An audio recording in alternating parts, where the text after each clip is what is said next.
We live and everything. Well, good afternoon, everyone. We're gonna go ahead and get started. Mr. Gabrowski is on his way, but I'm gonna go ahead and get everything started. He should be here by the time we start executive session. So we're gonna start by calling this meeting to order. It is 2:02. And can I entertain a motion to adopt the agenda? So moved. Second. Second. All right, we have a motion and a second. I don't believe there's any discussion on this, do we? No. All right, let's go ahead and take a vote. All in favor, say aye. Aye. Any opposed? All right, I believe that is everyone, and I as well. So we have the adoption of the agenda. Let's go forward with the approval of the minutes. Do we have a motion to approve the minutes? So moved. A second? Second. All right, we have a motion and a second. Any discussion on the minutes? All right, hearing none, let's go ahead and take a vote. All in favor, say aye. Aye. Aye. And I as well. The ayes have it. Any opposed? Hearing none, the motion moves. Let's go ahead and take a vote to go into executive session. Any, do we have a motion to go into executive session? So moved. Motion. Second. We have a motion and a second. Any discussion? Hearing none, let's take the vote. All in favor, say aye. Aye. Aye. Aye as well. The ayes have it. We are now in executive session. Not part of the committee. You can step out and we will call you back in shortly.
Well, can I have a motion to reconvene back into open session?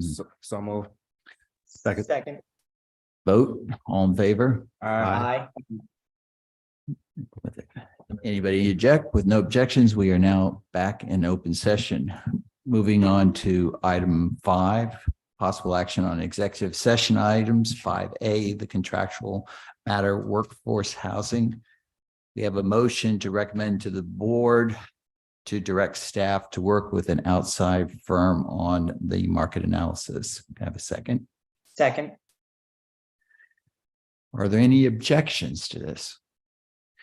Hearing none, the motion passes. We will move on to item 5B, which is the union peer tax increment financing TIF proposal. There's a motion to recommend to the board to direct staff to work with an outside firm on the market analysis project. Do I have a second? Second. Are there any objections to this motion? Hearing none, the motion passes, and we will move on to item 5C, which is contractual matter, District 20 Facility Lease Agreement, CCSMS. And there is a motion. I need a motion to recommend to the board to approve a facility lease agreement with the Charleston Charter Math and Science to run concurrent with their charter contract. I have a second. Second. Second. Are there any objections to this motion? Hearing none, the motion passes. We'll move on to item 5D. Item D, let's see. This mission. 5D is a contractual matter with District C Community Academics Fitness Academy. There's a motion. This motion recommended to the board to approve a facility lease agreement with Community Academic Fitness Academy once verification of funds has been determined. Do I have a second? Second. Any objections to this motion? Hearing none, the motion passes. That concludes all the action items that were discussed in executive session. Moving on to item 6A, the refunding of the 2013B installment purchase revenue bonds. Ms. Carlin?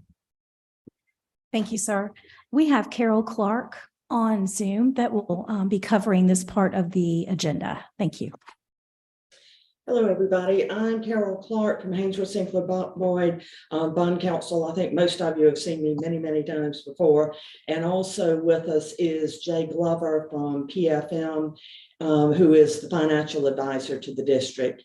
And we just wanted to brief you on an issue that's out there on the horizon that we're trying to gear up and get ready for in the event that the market cooperates. But these are what we're looking at doing is the refinancing of the remaining outstanding 2013 installment purchase revenue bonds. These are the bonds that were issued by CEF, the Charleston Educational Excellence Financing Corporation, on behalf of the school district. And the original bonds were issued back in 2004, 5, and 6 to finance the school district's 2005 to 2009 building program. And then some of you may have been around in 2013, we refinanced all of the 2005 bonds. And then a few years ago, 2020, we refinanced a portion of those 2013 bonds with some taxable bonds because the market was so strong then that we were able, even with taxable bonds, to generate a substantial savings. And so now what we're looking at doing is refunding the remaining outstanding 2013 installment purchase revenue bonds for savings. And the difference this time around is that the 2013 bonds are callable on December 1 of this year. And so if we issue bonds on or after September 1st of this year, that will count as a current refunding. So these bonds will be able to be issued as tax exempt. And we started this process a couple of months ago with PFM and Wells Fargo, who was the underwriter of these types of bonds, because the market was really strong. And Jay will talk more about this. The market's moved away a little bit, but this is a process of, it takes a few months to get from the starting point to being able to sell the bonds. And so what we want to do right now is get this geared up, get it approved if the board agrees, and then have our documents prepared so that beginning about late July, we will be in a position to price these bonds when we have hopefully a good run in the market. I know Jay has prepared, or we've actually worked jointly on the first part of this, a presentation which kind of goes through the structure. In part, we met with the Financing Corporation back on May 16th to kind of fill them in on all of this, and CEF approved their resolution at the time that was approving this whole transaction. And we brought them up to speed kind of where the market was at that point, and did kind of a quick run through in the structure of these bonds. You may recall that this is a little unusual in that the school district leases the land, the site for the schools, to the Financing Corporation. The Financing Corporation issued the original bonds back in the mid-2000s. To provide the proceeds to build the new schools, and they're leasing them back to the school district, and the school district is buying them over time, sort of as it says, an installment purchase.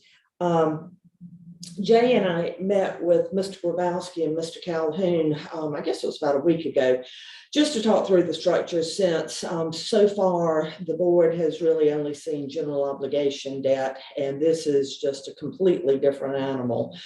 So Jay, do you want to bring up the presentation? I guess unless anybody has any questions at this point. Yeah, I'm happy to do that, but I think someone's going to have to give me the rights to share. It looks like I'm not able to do that. I don't know, Trina, if you're able to give me the rights to do that. Should be good now. Should be there now. You all set? Okay.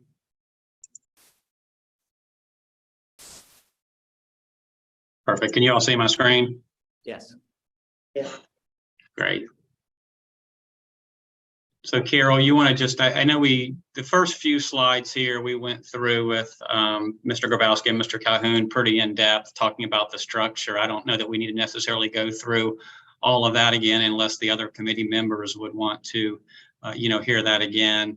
We also provided, just as history, some information about the projects that were originally financed back in 2004, as you can see here.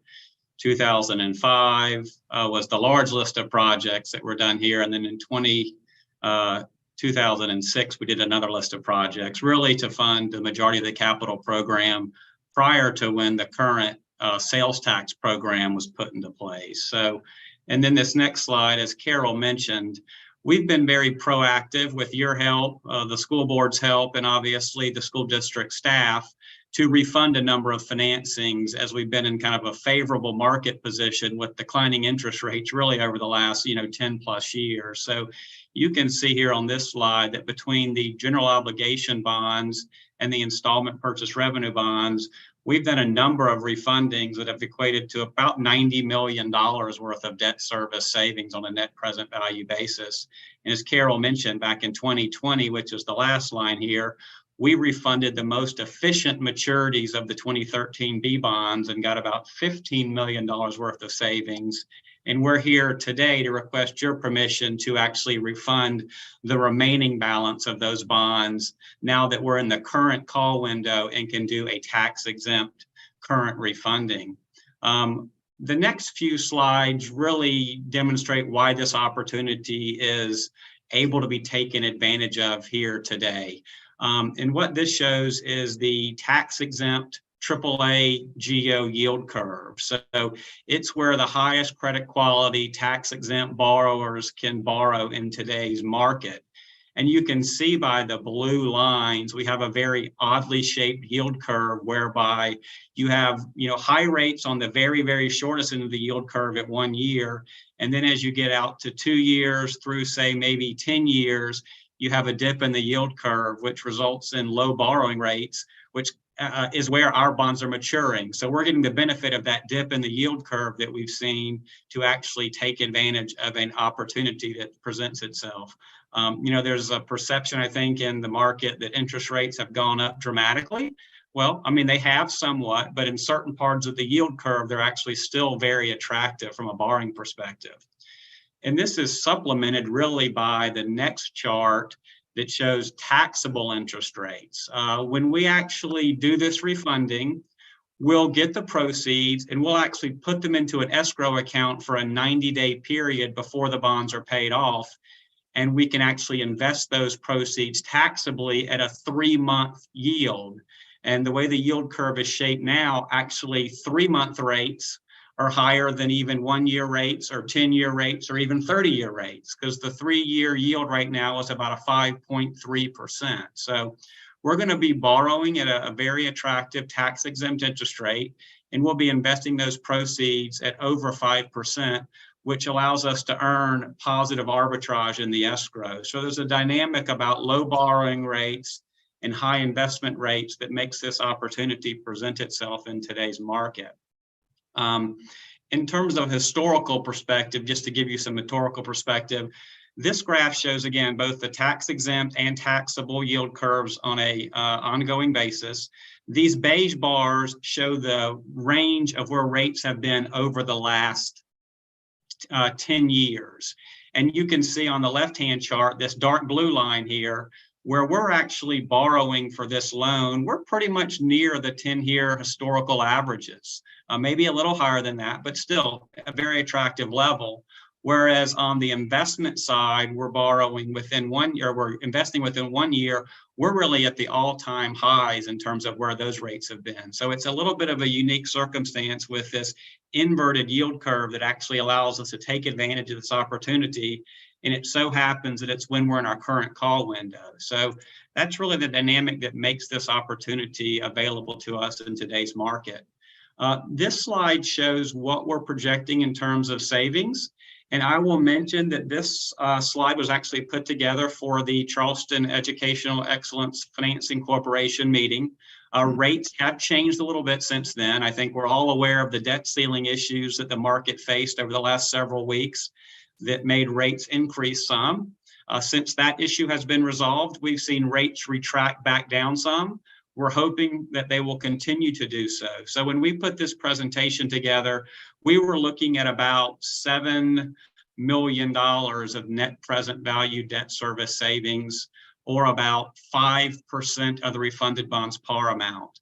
As we sit here today, that savings is just a little over $6 million, or about 4% of the refunded bonds par amount. So we've lost a little bit of that, but still a good savings level. And the hope over the next several weeks is that as the debt ceiling issue gets further behind us, that rates might settle down even further. But the one thing to note for your consideration is the resolution that the CEF approved and that we're requesting the school board to approve, if you all move this forward, requires at least a 4% savings parameter. So if rates deteriorate further and our savings are diminished, we will not move forward with the financing. And if we don't move forward, there's no cost to the district for the preparation of the documents and everything. So we only move forward if we meet our savings parameter. And if we don't, then there's no cost to the district. So again, with that, happy to address any questions you all might have about the market or the transaction being contemplated here today.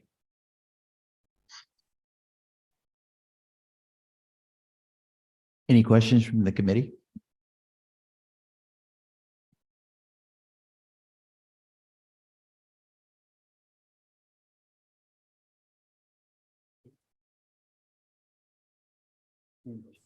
Discussion after the session. Hearing no questions, I'd like to make a motion that we recommend to the board for them to make a motion to adopt the resolution authorizing the issuance of installment purchase revenue refunding bonds in one or more series to refund all or portions of the outstanding callable maturities of the Charleston Educational Excellence Financing Corporation installment purchase revenue refunding bonds series 2013B at such times that market conditions exist to provide a net present value debt service savings of at least 4%. Can I have a second? Second. Before we vote, any discussions? I would like to say I appreciate the education you gave. This is an extremely wonderful opportunity. I hope we'll explain it to the board, that this window only opens up every 10 years. And it's just bizarre that we can drop long-term debt. And then at the same time, during the period of closing on the make money. I mean, it was an amazing presentation. I just had to go home and try to figure this one out. Why not me? But anyway, I'd like to take a vote. Are there any objections to this motion? Hearing none, the motion passes and we will move on to item 6B. Thank you very much. Thank you. Here.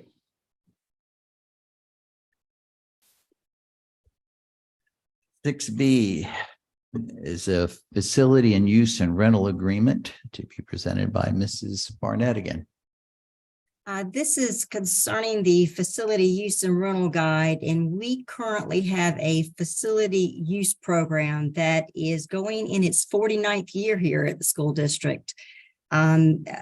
Many years ago, back in 1962, the South Carolina passed a state code that allowed boards to be able to determine how schools were used in the after hours. So that's where our facility use program actually generated many years ago by our board of trustees, because they wanted to open up our facilities after hours to the community. So just to give you a little history on that, but this is what this guide is about. We actually came before the board back in fiscal year 2016 with some significant changes.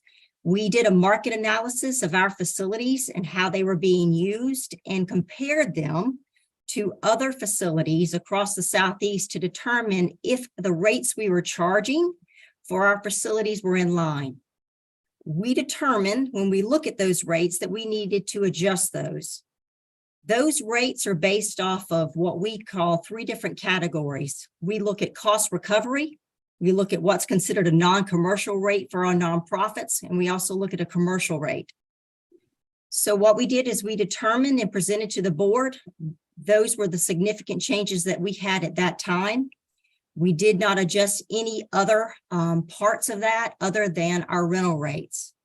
We came back to the board, and in 2021, the board, we had to bring the regional stadiums online. So we came back to the board then. We added those to our facility use guide. And at that point, it was determined that we did not need to come back to the board unless there were significant changes. So we are back before you all today because we have some personnel changes for 3 positions that are utilized extensively in the facility use program. That is the event manager, the event assistant, and what we call our auditorium technician. Those rates have not changed since 2014. So you can imagine that they are well below market, at least 2 of them are. So when we look at the event technician and the event assistant, the event technician was getting paid $11.60 an hour. The event assistant was getting paid $12.52 an hour. We submitted all 3 of these positions, including the event manager, which is getting paid $20.88 an hour, to our HR department to do a compensation analysis. That was completed, and it was determined that 2 of those positions, which are the event auditorium technician and the event assistant, would now go to $17 an hour. The event manager will go from $20.88 to $23 an hour. So when you look at the facility use guide that's attached, just note even though those rates are higher, they're taking into the fact that we have benefits and other things that we need to cover in that assessment. So that is why those rates are even showing a little bit higher so that we can capture the benefit portion. That is the biggest reason that we are here before you. That is the change that we need for the board to actually determine and move forward with approving these changes. We've also, of course, adjusted any prospective changes to new facilities that may have come online, or if there have been any point of contact changes. And of course, another big change has been a new board. So we're updating all of that information also. So those are the three that we bring forward to you today. If you have any questions, please let me know. Are there any questions from the committee members? Thank you very much. Hearing no questions, we will move on, and I'd like to make a motion.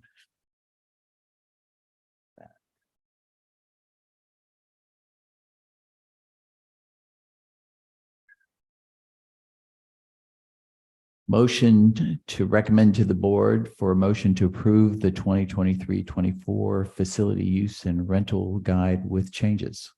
Second. Second, I'd like to have a vote. Are there any objections to this motion? Hearing none, the motion passes.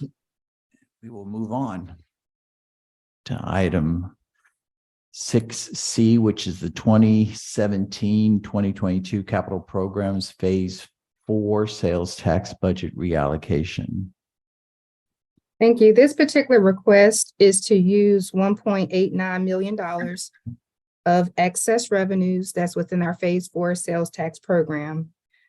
This will be used for a newer design of Carolina Park Classroom Edition. We had originally projected a 1-story classroom addition, but after hiring the architect firm, it was discovered that a 1-story would impede upon a portion of the fire truck access lane. So to ensure a safer situation, we would like to go with a 2-story classroom addition, and the 1.1 or the $1.89 million is the difference between the 1 and 2-story. That completes my reporting. Any questions by the committee?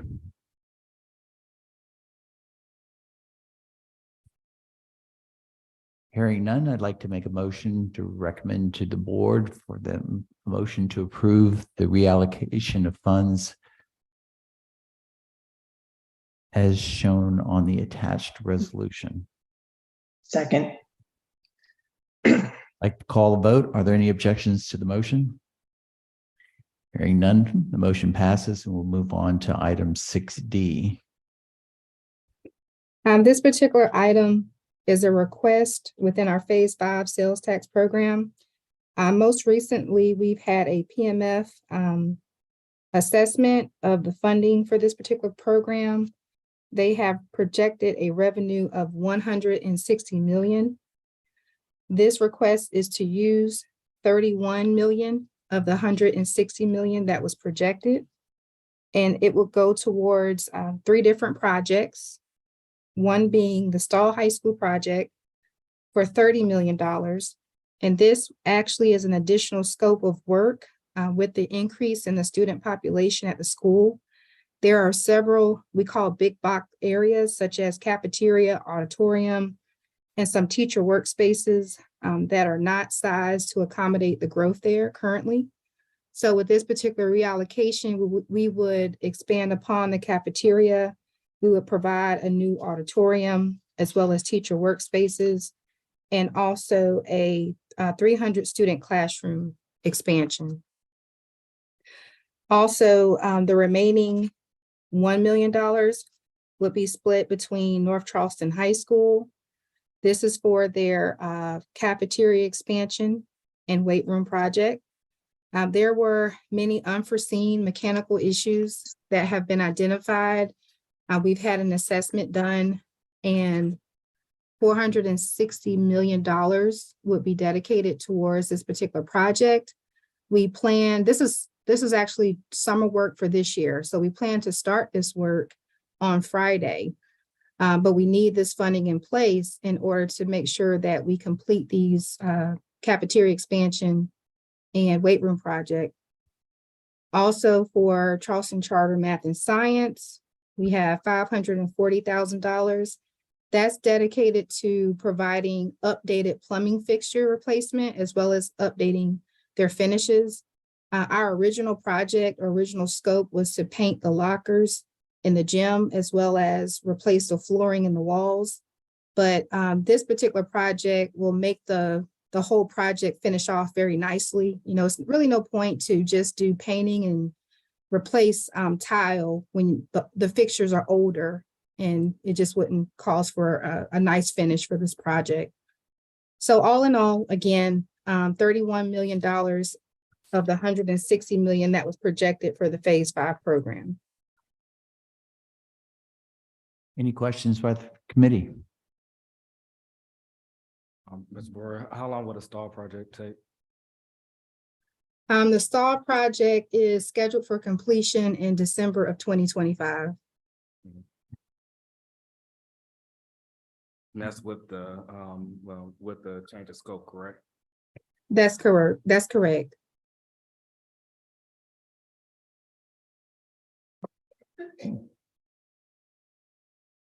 Any further questions? Hearing none, I'd like to make a motion to recommend to the board or a motion to approve the reallocation of funds as shown on the attached resolution for item 6D. Do I have a second?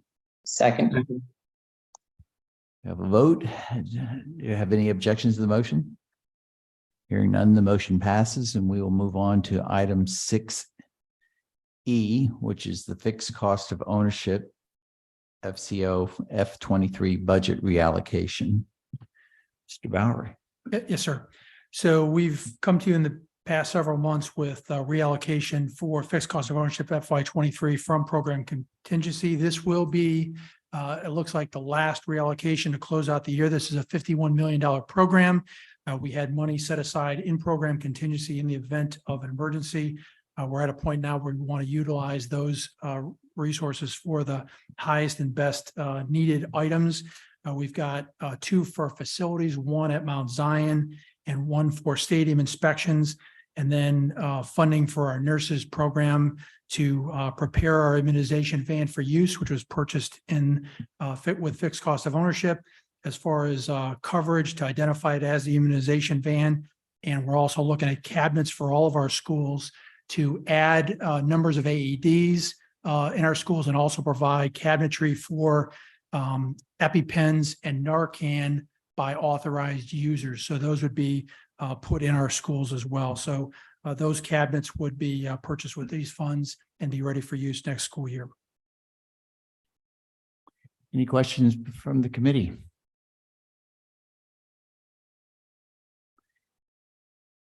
Hearing none, I'd like to make a motion to recommend to the board to allow a motion to approve item action 6E.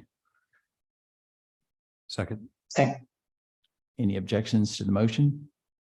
Hearing none, the motion passes, and we'll move on to item 6F, which is Laura Brown Fund. Ms. Denny. I'm Jackie, but Miss Denny was not able to be here this afternoon, so I told her if it was okay with the Audit and Finance Committee. Absolutely. Ms. Thank Carnell. you. Thank you.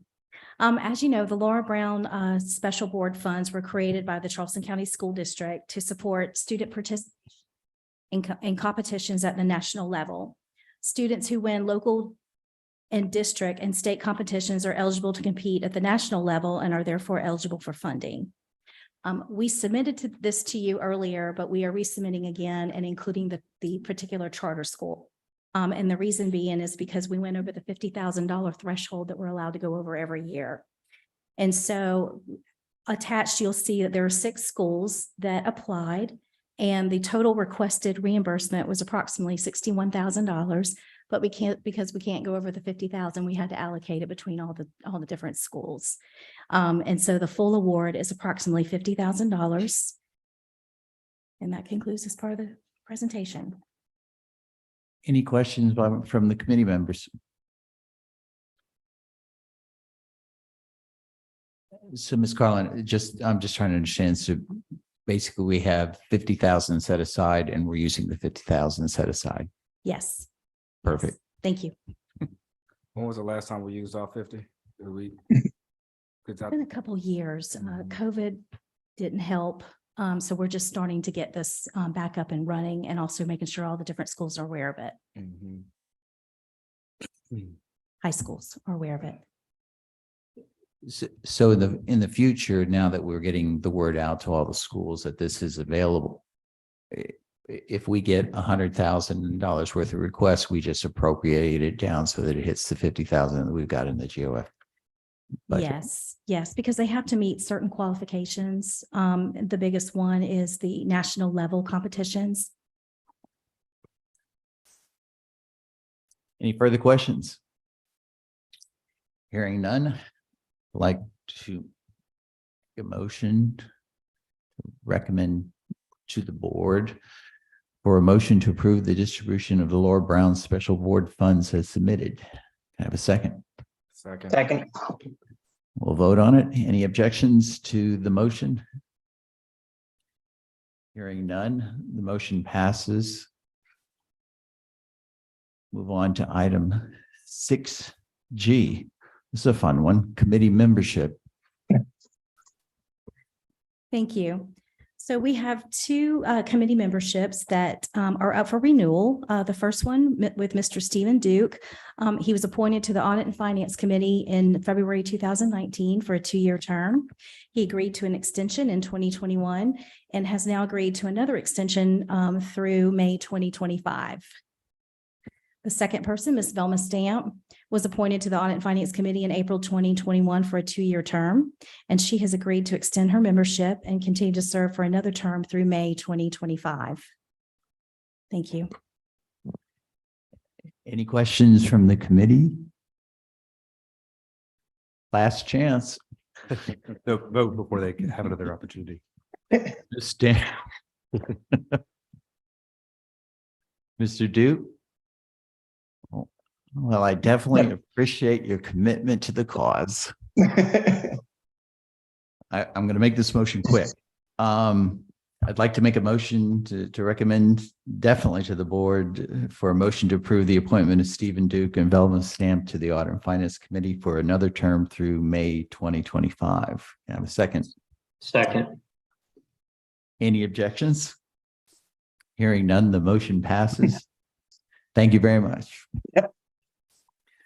Moving on to item 6H, which is approval of projects greater than 250,000. Thank you, sir. So this was a very long list. We had several different types of requests this time around. We had roofing repairs, HVAC system repairs, classroom and special ed contracted services for vacancies, architectural and engineering services, tutoring services, and then several upgrades of paging systems. I would like to note that we made one change today and loaded it up and uploaded it in board docs because it was a significant price decrease. And that was for item number 4, where basically it was reduced down to $293,000. So we didn't want the board to approve the maximum that we had originally submitted. And so with that, we have approximately 24 different projects on this list totaling $25.3 million. Thank you. Which item was that where we had the reduction? Number 4. And it was down to what? Let's see. Hold on, I have the original. 293,100. Thank you. Yes, 1.3 million down to 293,000.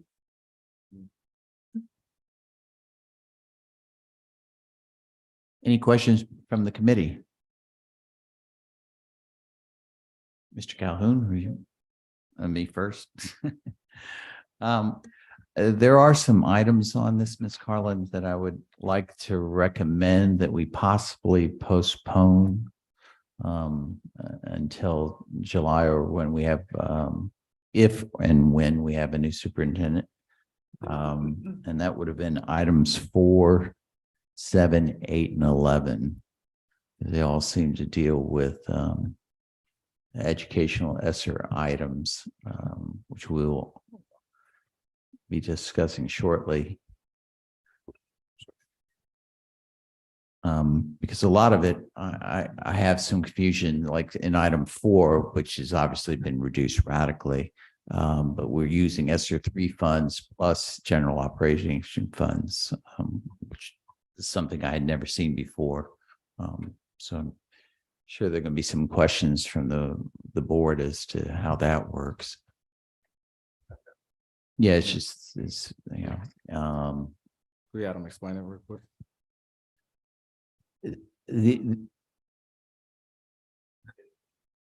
Yes, 4, 7, 8, and 11.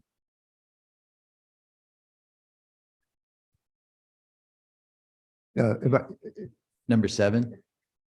Yeah, if I could maybe start the Sure, go ahead. start the conversation on all 4 of those 4, 7, 8, and 11, right? So Correct. when I look at those are as you indicated, academically related, and also it's always a timing for a lot of this activity. So school starts. I know school just ended yesterday. I have a school start in August. And so we have a window of acquisition time period to make sure that we're ready for the start of school. Now, I recognize that there are decisions that need to be delayed. And so for item number 4, for an example, that was $1.3 million to continue the work for the acceleration schools that based on that work, we have gotten tremendous gains in academic success of students. And so we made the reduction from 1.3 down to 293 million to cut out fiscal years 25 and 26. The only get started for fiscal year 24. So for the acceleration schools, if we don't approve this, then that means when school starts in August, then they're not going to be able to benefit from those that support that they've had for the last 2 years or so.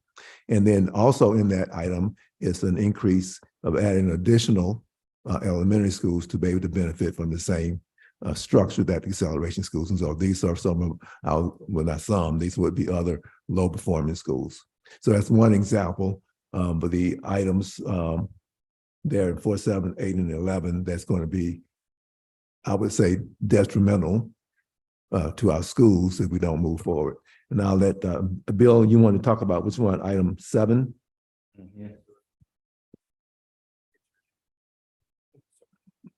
So as I understand your argument, that they're critical for the process in providing services for contractual purposes, that you would need to enter into the agreements now. If we don't position our schools to continue the work in August, then it is going to be detrimental to what they've done in the past. And as the board will see at the committee of the whole meeting on Monday, we're going to present to the board the results of the spring interim assessments that predict where the kids will end, the gains that they will have on the state assessment test. And so there's some accuracy in those predictions. And so a lot of the gains that we're experiencing, our kids are experiencing, are based on these items. Understood. Right, so particularly with 4, just to clarify what you said, this is for 24, and we basically took out 25 and 26. That's great. If you take a look, you compare the item number 4, if you compare the two, the 1.3 and this 293, Right. those last 2 fiscal years that have been removed. So that way, even if we do when we do come in with the new superintendent, they see everything working, they can put that back in whenever they see it. So, I mean, And that's why the GOF was put in I'm sorry. on item 4, because obviously the ESSER funds GOF. wouldn't be available. There's no GOF on. Yeah, so item 4 originally had ESSER 3, GOF, and there may have been another funding source. What was it? And so now it's only ESSER 3 for this one particular fiscal year. Mhm. So Yeah, that's item 4. can I comment on Like number, say on item 7? number 7, iTutor is really more of an HR recruitment type function where we find ourselves in a position right now where we can't always fill vacancies, especially special ed. So they provide a virtual teacher that is certified and meets certain guidelines. This has been vetted through Anita Huggins' team. So it isn't a partnership, but it is if we have vacancies. So that's why right now we can pay for that out of ESSER dollars. It would include a classroom proctor in the classroom to manage students. So it's something that we may not use the entire amount of money, but we need to have it in our back pocket, so to speak. Yes, I'm happy to expand on any clarification you need for any of those items. I think Ms. Simmons may have joined us or is watching. But 4, as Mr. Kennedy said, is the contracted services with UVA. Jackie Haynes is here. She can answer any questions about the support that the acceleration schools have received from that work. 7, again, replace support students directly because it gives us access to teachers where we're not able to fill vacancies. Likewise, you'll see in line item 8 from our special education department, managed services that provide contracted services for our special ed teachers, interpreters, speech language pathologists. All of these services directly impact students and student achievement. And then line item 11 is a line item that has been reduced from past years. We've seen significant progress in our high school Algebra 1 end of course exam results.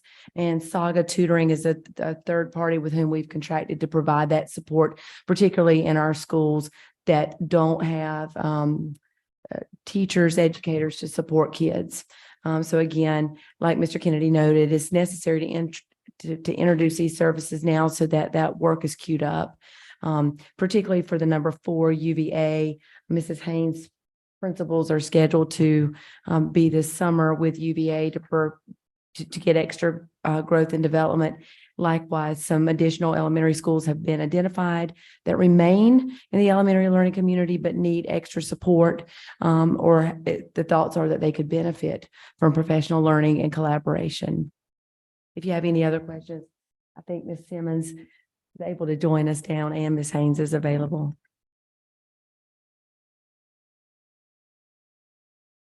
Thank you for those explanations.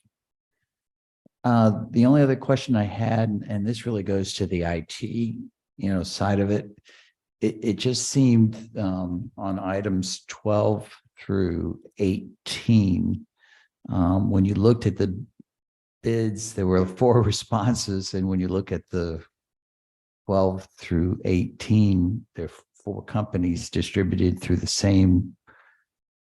It just didn't make any sense. It was B320 or 2324. Is that just a line item, or was that the actual bid? So the B2324 was the actual solicitation we put out. Because of the sheer number of projects that we have and the limit time that we have in order to spend these by next spring, we wanted to distribute the work among multiple vendors and equally distribute, the cost of that or the invoicing across those, so we would get multiple vendors performing that work quicker. And that's in line with all, I'm assuming that's in line with all the procurement requirements on our. Yes, so this went through procurement. It was an actual solicitation went out on the street and it stayed out for 17 days. And we had multiple solicitations, but most of the vendors just were not qualified to put in that particular vendor's product. Yeah, because I saw one came under as a state contract. So that vendor lost their only certified engineer. He left to go to another company. And we can procure this under state contract, but because of the sheer volume, we wanted to do a solicitation to be able to have it competed. And just out of curiosity, on 12, 13, and 14, using ESSER funds, it was an additional $100,000. Or was that just happen that those bids happen? We took the amount that was allocated to me in ESSER, we just divided it by 3 and just balanced it out. Sounds very complicated. Any other questions?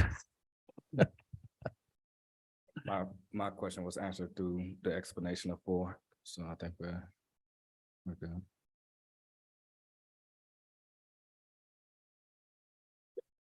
Any further questions from the committee? Then I'd like to make a motion to recommend to the board for a motion to approve the projects on the attached list on item 6H. Second. Like to have a vote. Any objections to the motion? Hearing none, the motion passes and we move on to item 6I, the fiscal year 24 continuing resolution, first reading of the FY 24 budget. Ms. Carlin. Thank you, sir. Just to bring the Audit and Finance Committee up to date, the Board of Trustees approved a motion on May 22nd for a continuing resolution that would allow our district to operate on the current budget, the FY 23 operating budget, until the board approves and passes the FY 24 budget.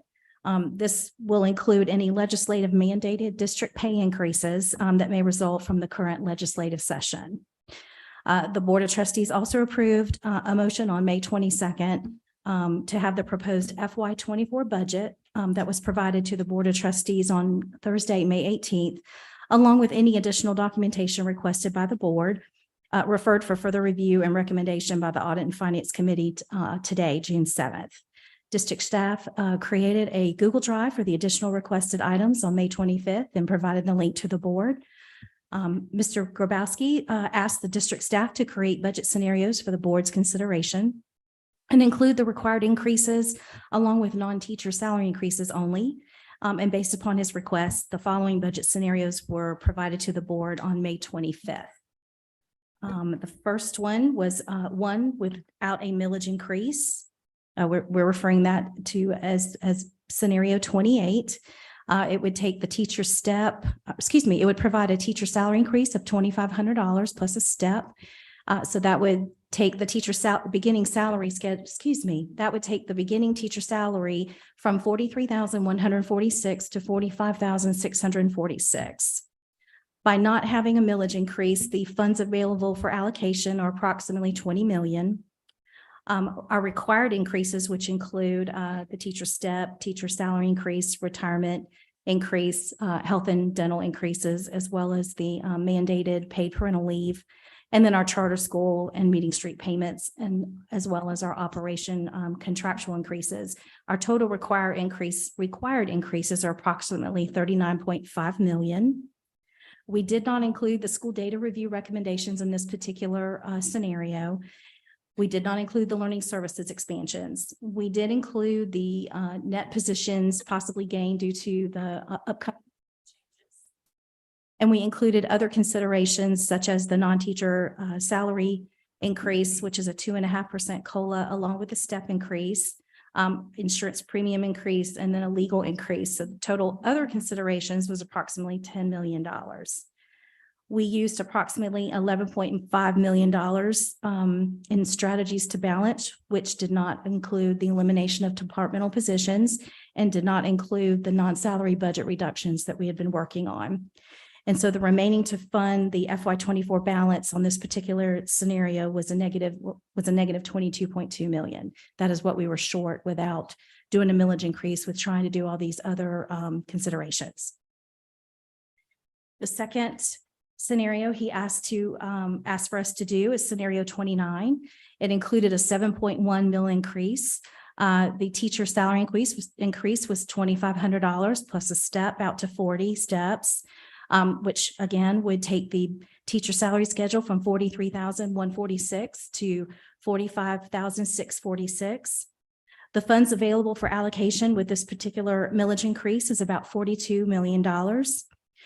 We factored in the required increases at about approximately $39.5 million.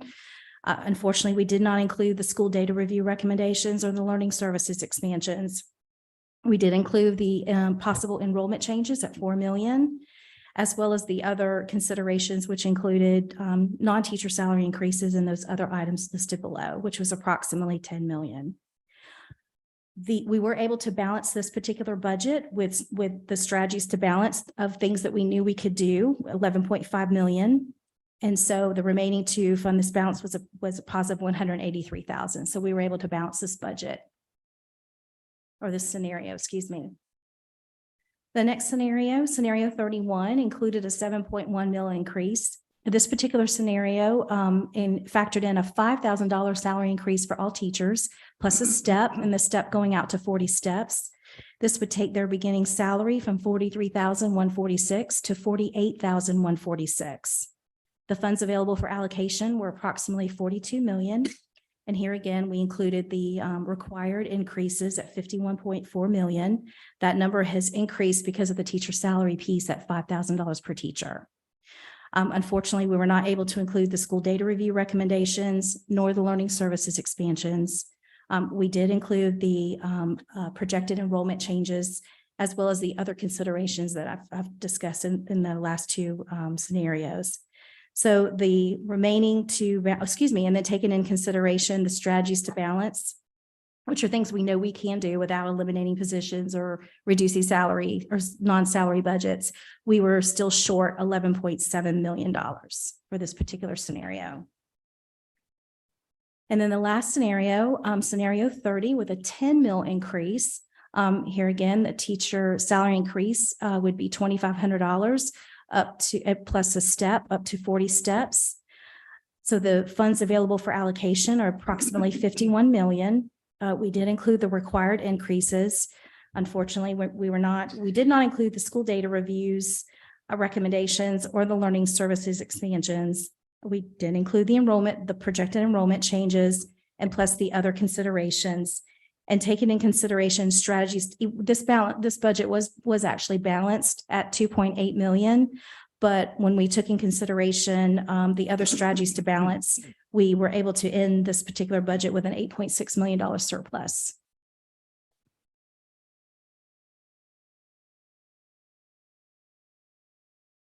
And so with that, that concludes this part of the presentation. And you also produced scenario 22. I think that's, which was teachers. Oh, yes, sir. Yes, sir. Forgive me. Scenario 22, which was the 7.1 mil increase. This is the one that staff had repeatedly recommended. And this is also the scenario that the Audit and Finance Committee adopted earlier. And this included the teacher salary increase of $5,000 plus the step and then going out to 40 steps. And it also included a 2.5% cost of living adjustment for non-teachers. Funds available for this allocation with this particular millage increase is approximately 42 million. The positive thing about this scenario is we were able to include all of the required increases. We were able to include all of the school data review recommendations that came from our principals. The learning services expansions, also the enrollment changes that we're projecting, all of the other considerations from HR, risk management, and legal. And taking in consideration all the strategies that we had recommended to balance, which are approximately $32 million, we had a balanced budget with this particular scenario. Right, but the downside to that one, we had the elimination of the departmental positions. We had the elimination of departmental positions. But Yes. but we were able to get the data clerks and everything. Yes.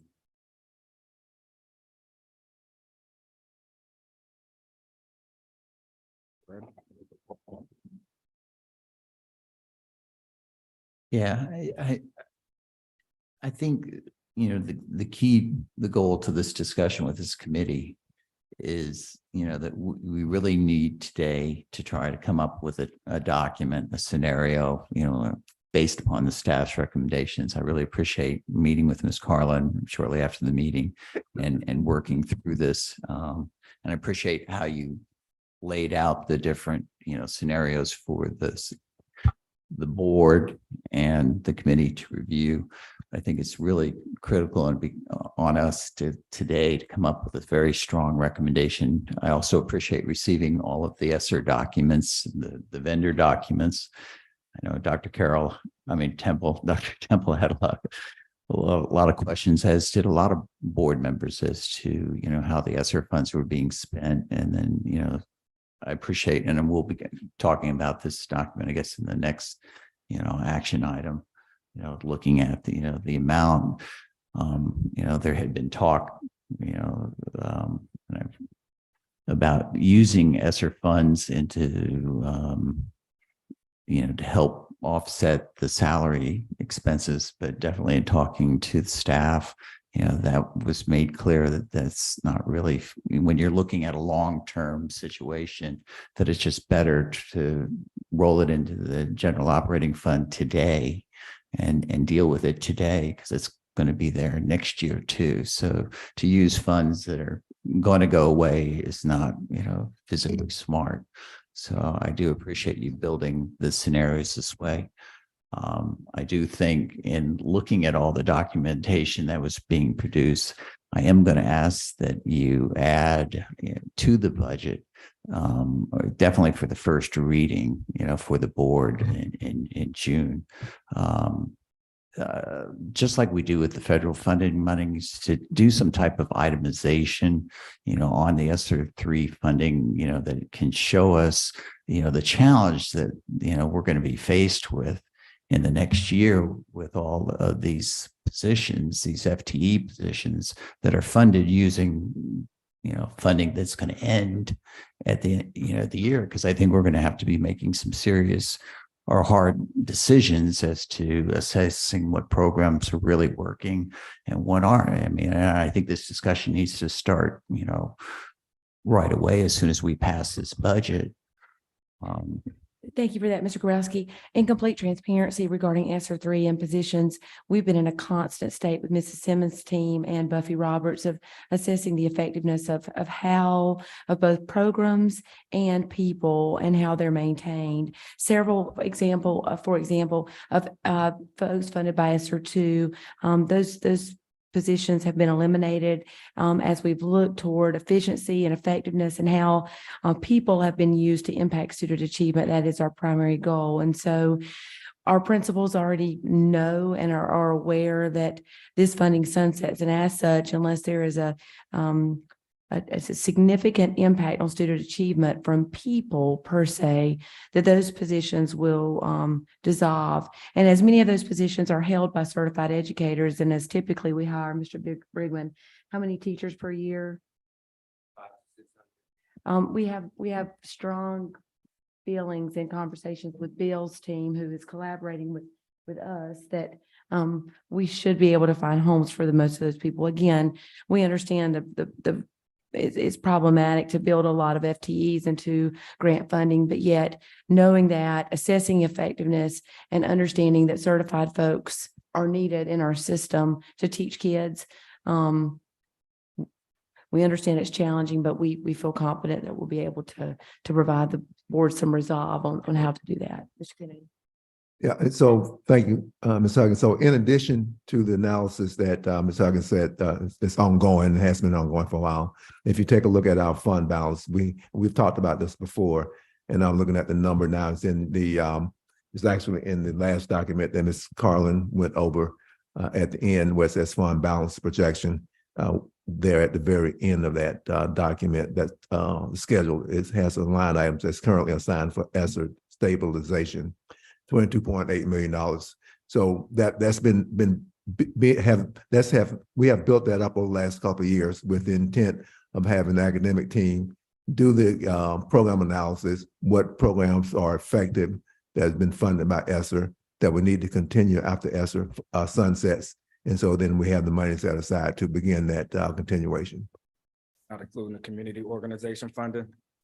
Or is that all inclusive of that? I'm sorry, say Is again? that including the community organization funding, or is that including it or not including it? The 22,844,456. Well, the 22.8 is not allocated or assigned to any specific programs at this time. It's just the amount that we've been able to build up with the recognition that some programs are effective, and we need to have a source of funds to be able to begin to continue those.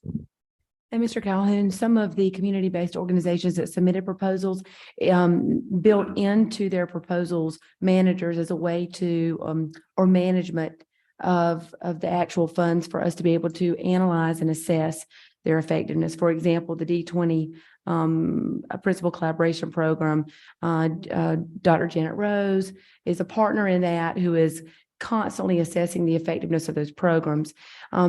Two items up a moment ago, item 6H, approval of Project Saga, is another such example to which, you know, Mrs. Simmons could attest of a program that we used or we implemented with ESSER 3 funding that Buffy Roberts has assessed multiple times to determine whether we even want to continue using ESSER funds. So we do have some systems in place. Do we have them in place 100% across all ESSER 3 funding? No, sir. I'm not going to say that we do, but I do think we're doing our due diligence in most regards to assess program and program effectiveness, particularly as we look at the sunset of the grant. And Mr. Grabowski, I would like to suggest, as I mentioned to you before, because this is a committee, I like working committees. So a committee that actually gets to work on certain things. And we should put together some people from the Audit and Finance Committee as we're going through the ESSER, looking at evaluating different programs here and there and what should be brought on to GOF or not, that we have some folk from that committee working on that evaluation process and really which ones we should try to bring over. Because I mean, like you said, we know that we're going to have to keep some of these positions because they're affecting the change of our students, but then also we need some people that we need to really look at. We should keep some of them. So we should put some folk on the Audit and Finance Committee on.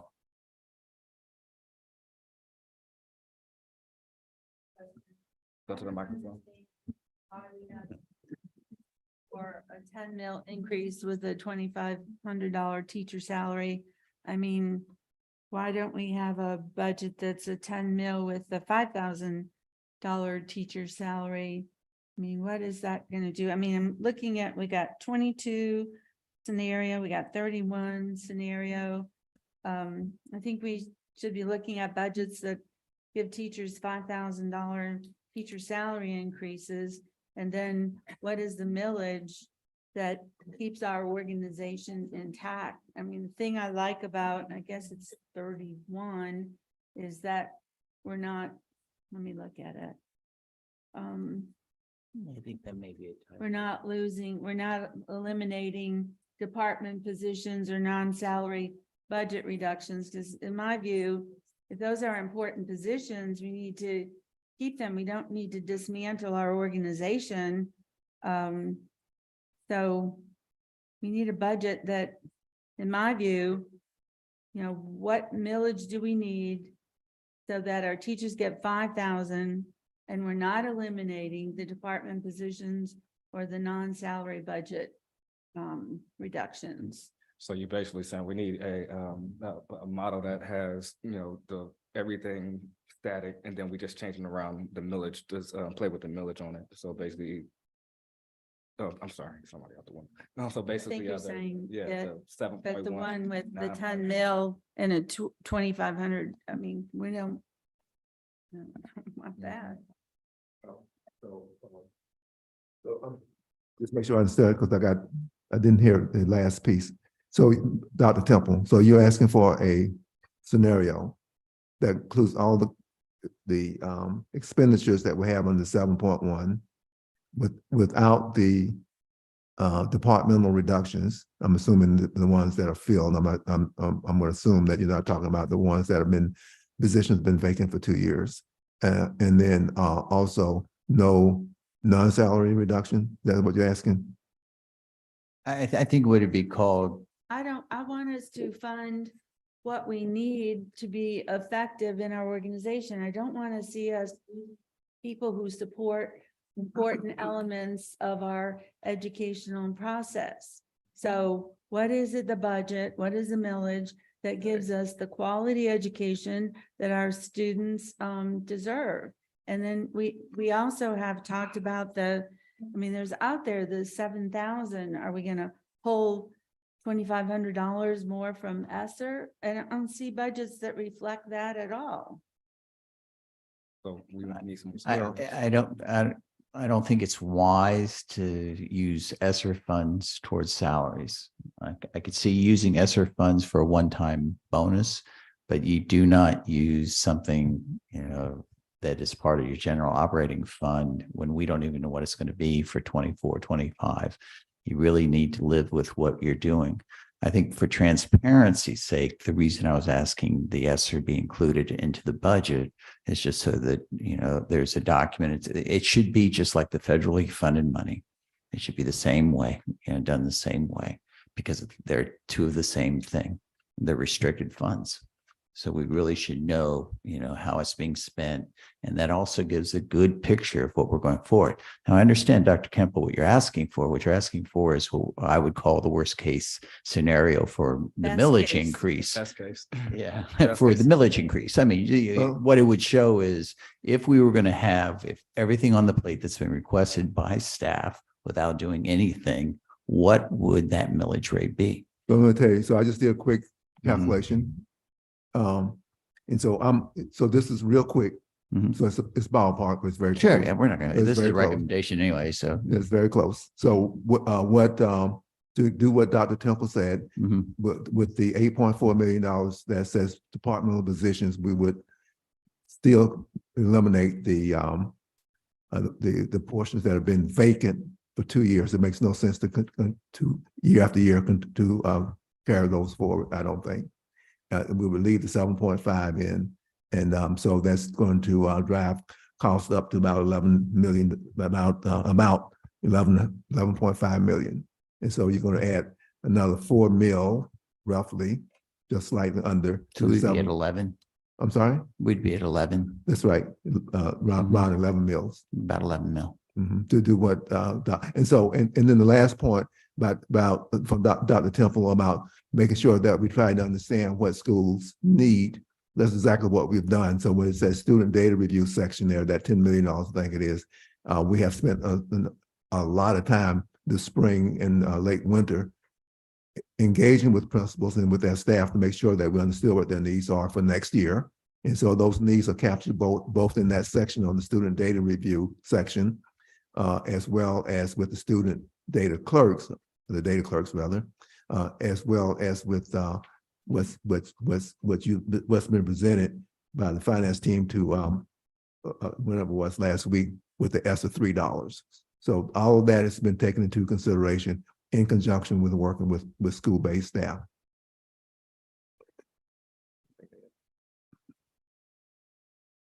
Any other committees like to chime in? Members like to chime in? Well, where are we in terms of coming to a resolution on this? I mean, the staff originally had a proposal and the board considered it. I wasn't at the board meeting, but I don't know where the direction of the board was. But if your suggestion is we need to make this kind of a working session to come to. Correct. And I do, I think this proposal. needs to be a working session so that we can come up with 3 options and let the board, rely on the 3 options. I do think the one option they need to see, which is the zero-based option. If we do nothing, this is what happens. And as we know, if we do nothing with no millage rate, we can't balance the budget right now. So we know that. And I think that's good that the board knows that and understands it. We do the other option, which the board unanimously wanted to do, and that's raise teacher salaries. So we have to come up with a middle ground option of, what can we do at a middle ground option to give, the raise, the 5,000 across the board. So that includes also hopefully the 2.5 the state is going to give us. Or is going to require us. So you have that option. And then there is the option, which I agree with Dr. Temple, and I'm assuming Mr. Calhoun that is what is the millage rate to give without any cuts, and everything that principals would like, which would be the highest millage rate. So from a process perspective, we have a bunch of scenarios and we can give them 3 scenarios, but it seems like to do our job, we should be recommending one we should be approving it specifically. We can give them other scenarios, Sure. but we should say what. And so what I think I just heard is I heard there was support for making the adjustment to teachers' salaries. So if we bake that in, then I think the doctor's suggestion makes sense that we back solve straight to what keeps our fiscal, our fund balance consistent. Because I do think, again, from this committee's perspective, or at least my opinion of this committee's perspective, maintaining that fund balance is paramount. I agree. Absolutely. And so it seems like it gets pretty straightforward. You back solve into whatever that 10 mil number is.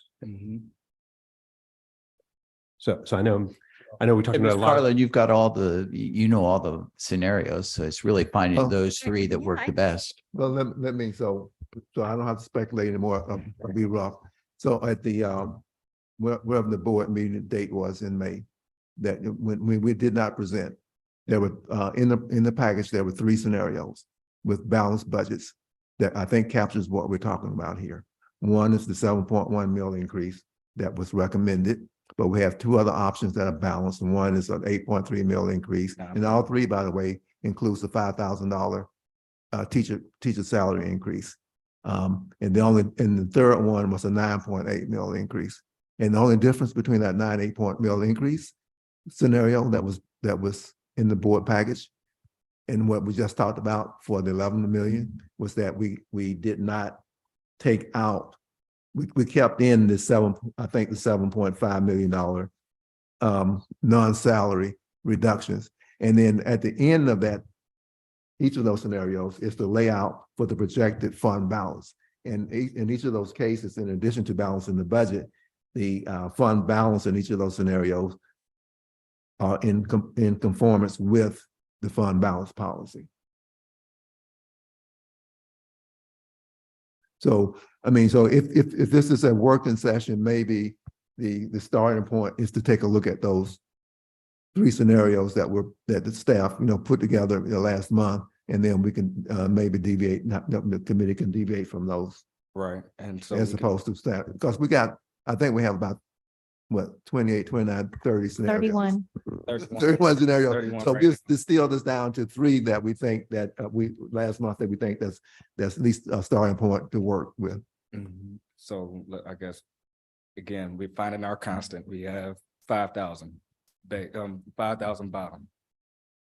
Correct? Everybody online as well, 5,000 bottom. On the 5,000, so I'm very appreciative that the board is heading that direction, but I just want to say that we still need a plan in the future years to go further. Yes. I know we talked about that at one point, but I as the head of HR, I think it's really, I need to advise the board that this is great. We just need to. And that's why I think it's so critical that this ESSER is part of the budget, because that is going to be the biggest challenge that we have moving forward, is how we address that in the 24, 25, era. Once we've built in all these other pay raises into the budget. I mean, if we do a really great job, we have a positive balance at the end of the year. That's phenomenal. It will make looking at the budget a lot easier. But it's something that has to start. And we started in November, and it was a learning curve. And obviously there are a lot of bumps in the learning curve. Shame on us to start in September and October, like you recommended, and which is built into the charter, to start getting this right, and looking at what's working, what's not working, because we have to do it this year, because technically it's over. So that's why I would like the ESSER, for transparency purposes, to do it just like we do on the federal funds. And then I agree with you, Mr. Kennedy. I think we've got 3 scenarios that are pretty close to, based upon all the extra documentation we got, that solved a lot of the questions that were given. And we saw an awful lot. I mean, it's amazing when you look at, the list of vendors that we're using, and especially when you look at the names and some of the people that are involved. I mean, to us, it makes no sense, but that's where you have to sometimes trust staff or you question staff, but it starts earlier rather than later as it came in and hit us. But So am I satisfying you, Dr. Temple? Yeah, sort of. I mean, yes, I think we're moving positively, because I really think that our teachers deserve more.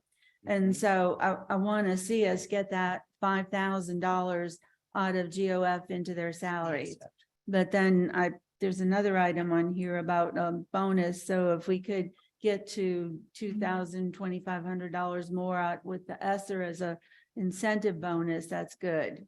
You know, if we can move to that direction, I think it's so important for our teachers that work. Right, but they're let's just working get so through hard. this one right now. Right. And so, and Let's get this one put away, so we can give the board something concrete. We can start the discussion at Cal, and then we can move on and get this done in June. so, Ms. Carlin, looking at scenario 27 with the 9.8, with the 5,000 plus the 40 steps and 2.5 COLA. That's that 5,000, would it be 5,000 plus the required, in addition to the required 2,500 by the state, or is that included? That's included. $5,000 total. It includes the 2,500. We have looked at trying to do the $7,500 increase to get teachers to a 50,000 starting salary. We have looked and tried to figure out all kinds of different ways to do it. And we just don't have the revenues coming in, and we don't have the capacity to cover it years out. I mean, we've looked at so many different options. I'm not saying we don't need to put together, a plan to get there, but we can't, I can't figure out a way without reducing expenditures and eliminating positions. We don't want to increase classroom size. Run out of options, I'm afraid. And I think that's the challenge. I think once we pass this budget, that's going to be the challenge. It's looking exactly how to streamline it. And then, as we get closer this time to the end of next year, we'll know how well we did, and then we can address the salary issue at that point. And not to beat a dead horse, but when it does go back to the board, if we could add back that, I know you've got the models that show the 3-year fund balance impact. And I know this is just a 1-year decision, but we need to constantly keep an eye on the 3-year piece of it, because that's, some of these scenarios do work for the current year. But I remember, I'm trying to pull them up, when we looked at it before, I know some of them don't work in years 2 and 3. And our focus, I think, on this committee should be focused on not just this year, but the 3-year trajectory. I agree. I mean, that truly is the whole question. When we build this in, this is why we're not going to use the ESSER funding. But when we build this in, it's got to be, the next year that we got to be accountable, and the year after that. If you use ESSER funding, you could use it to supplement your fund balance a little bit in the short term if it's access to funds. But you just need to make sure that your revenues, expenses are still working in the out years. Correct. Right. Not opposed to using ESSER funds in the short term to build fund balance.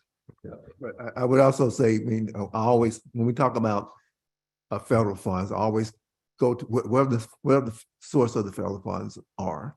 I always go to what's the intent of those allocations.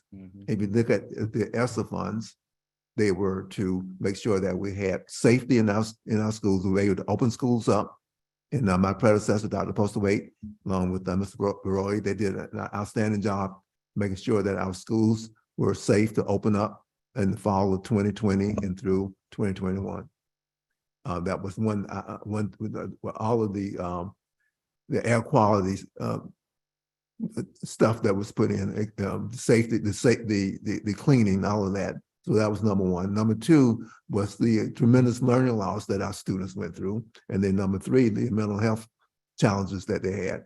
And so what we're down to now with the remaining ESSER dollars is to continue to address the learning needs of our students as well as the mental health needs.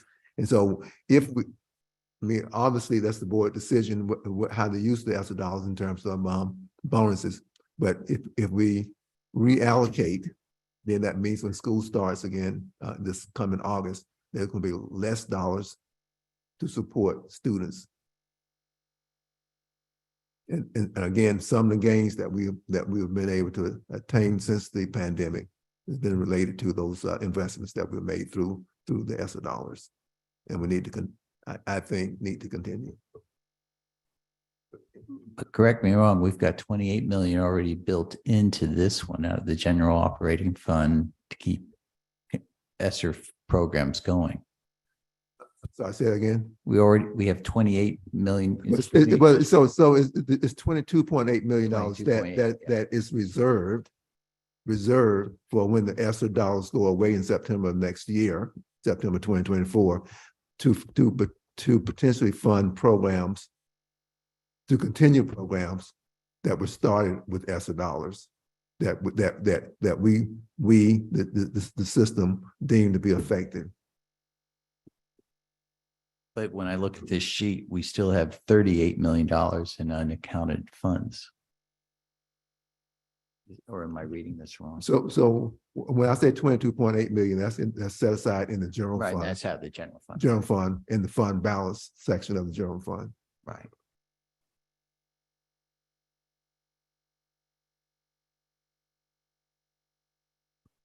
So if we were starting to go towards, I think it was scenario 27, do you want to point us to that? Because that's not, I don't see that in my. That was from the last one. Oh, so scenario 27, that was part of the presentation that I was trying to do on May 22nd, but Right. unfortunately they went ahead and the board wanted to go ahead and vote in on a continuing resolution. So next steps, do y'all? Yeah, I can make copies. Well, I was just, from a working perspective, if that's I don't know if we are, but if that's where we are as a kind of a talking point discussion, baseline. let's all be looking at the same thing. Right, Does that make sense? yeah. Can you pull up the board But yes, docs from, it's got the wrong header. Okay. pull up the board docs from May 22nd, and it is item 8C.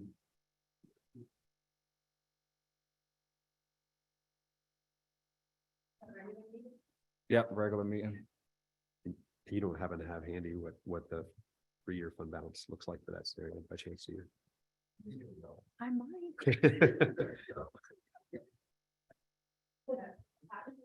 Yep, the attachment. This page 4. Excuse me. Yeah. Zoom in a little, okay, zoom in a little bit, and it is scenario 27, the step 5K 40 with the 9.8 mil. Am I holding your only copy of this?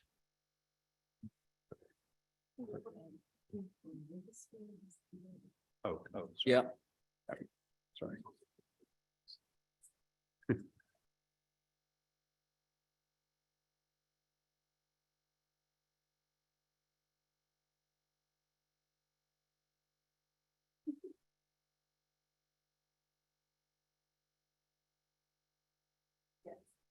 Thank you. Yeah. And so sorry, One other comment I was gonna make is, with ESSER, I don't know, we get these monies and we get in sometimes in a position of spend it or lose it. And so I think if there's anything that's hanging out there that we really don't need to spend, let's not lose it. Because I think we can use that towards teacher incentives. I think we need to be really cautious about that.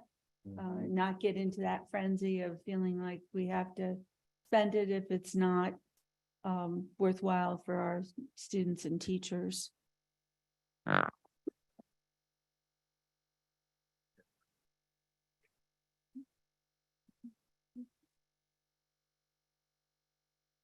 So Dr. Temple, just so we've actually, I'm not sure, I think it was back in first part of April, maybe sometime in April, we actually instituted a spending freeze on most of our expenditures so that we would not get into the situation you're talking about.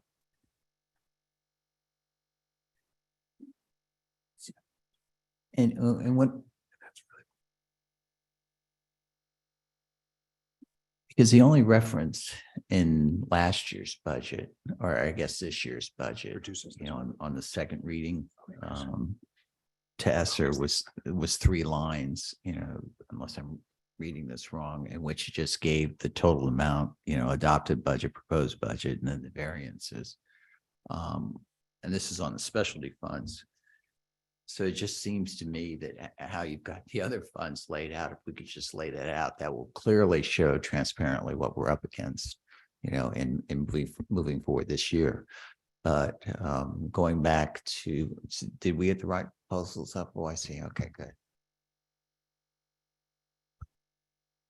So where does this show the 3-year out? What are you looking? It doesn't. That's usually the long one. We always bring Right. ones. It's usually on legal Yeah, it's too long papers. for the- Yeah. Yeah, this just has the 27. Doesn't have the Yeah, just looking at scenario 27.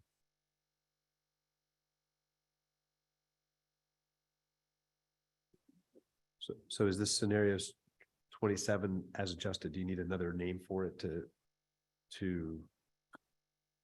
I'm not, I don't care, but No, I think we're fine. is there any other comments or concerns to scenario 27? Or is there general support from this committee on that? The adjusted 27, the 27A.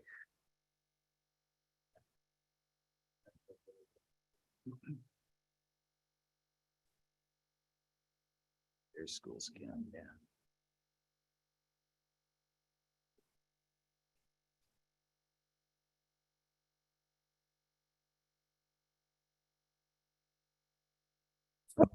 Yeah, to answer your question, yes, I would like to at least use that as our baseline. We got at least a 9.8 millage increase.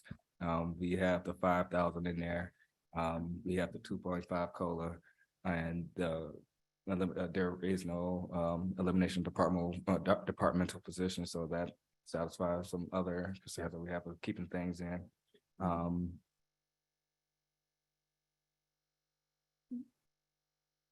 So are there any other points of debate, or do we have something that that works for you that we could vote and approve? Well, I just know that when we start, because normally I guess what happens is that at some point in the past, I'm not saying this year, because in this year I think we can get pretty close to this. But when you look at that second reading of this year's budget, like one of the point of contentions when everybody was going through and discussing it after the board meeting was the 0127, the very school. And it was my understanding that that was an amount, a safety reserve amount. And even though you had it budgeted, you didn't spend it all. No, am I missing it? We don't have a safety reserve in general operating fund. 0127 is a district-wide location. So if we don't know where something needs to be budgeted, but we know we're going to spend it, whether it's over 10 schools, 20 schools, or 80 schools, RICO copiers, we don't charge every single school for their RICO copiers. We just absorb it in 0127. Oh, yeah, we gotta pull it There's up. just unallocated costs. Yeah. Yes. Yeah. There are things that we put in there and we allocate later and use the budget out. Or there are things that get left in there, like the RICO copying lease, because it makes more sense as a district-wide contract to keep it there. So Laura Brown funds, and starts off and stays inside of 127, even though it's Right, because we don't know at the beginning of the year what schools are gonna win those competitions and need to do that travel, and who's gonna apply and how much they're gonna get. I know I know the finance team sent out a list of everything that's in 127. And if I recall correctly, which I know I did do, the items in there mostly reflect what Lisa and Jack has just talked about. So, I mean, if I were to roll through here quickly, copier leases, the employee assistance program, graduation rentals, homebound services, insurance, interest tax anticipation, international faculty, Chronos related, that's our timekeeping system, Laura Brown funds, math coaches, we did not know where they were going to be, what schools they were going to be in. So you just go down that list. These are the things that when the budget is built, we don't know where the ultimate cost is either going to be. And once we find that out, we allocate it later in the year, or it's something that makes sense that it's a central control thing like the copier leases.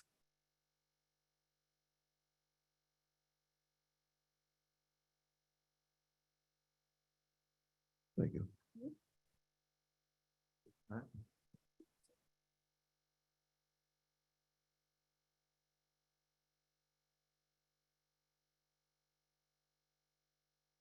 So, Mr. Griffin, back to your point about the out year. I think in the May Audit and Finance Committee meeting, when we made the recommendation of 7.1 mil increase, that is the only scenario that we did out year projections, and then which the fund balance would have been reflected in that. But these other two scenarios, we did not.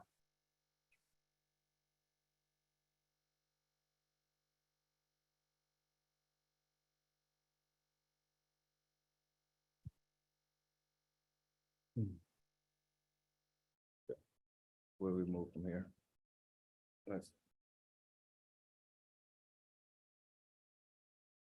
Since we're just recommending, it's just really gonna be up to the board.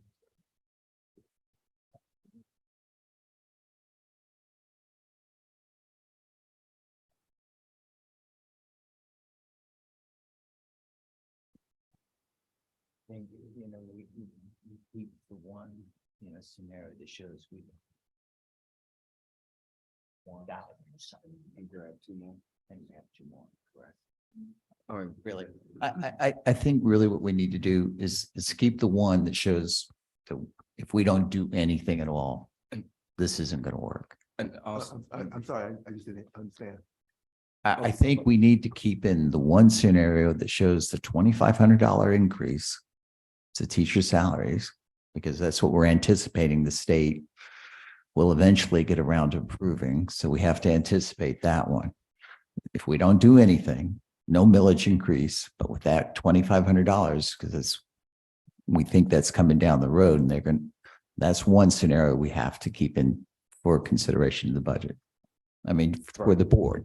just to show that we. Just to show that this is where we started. Right. Right. But okay, so.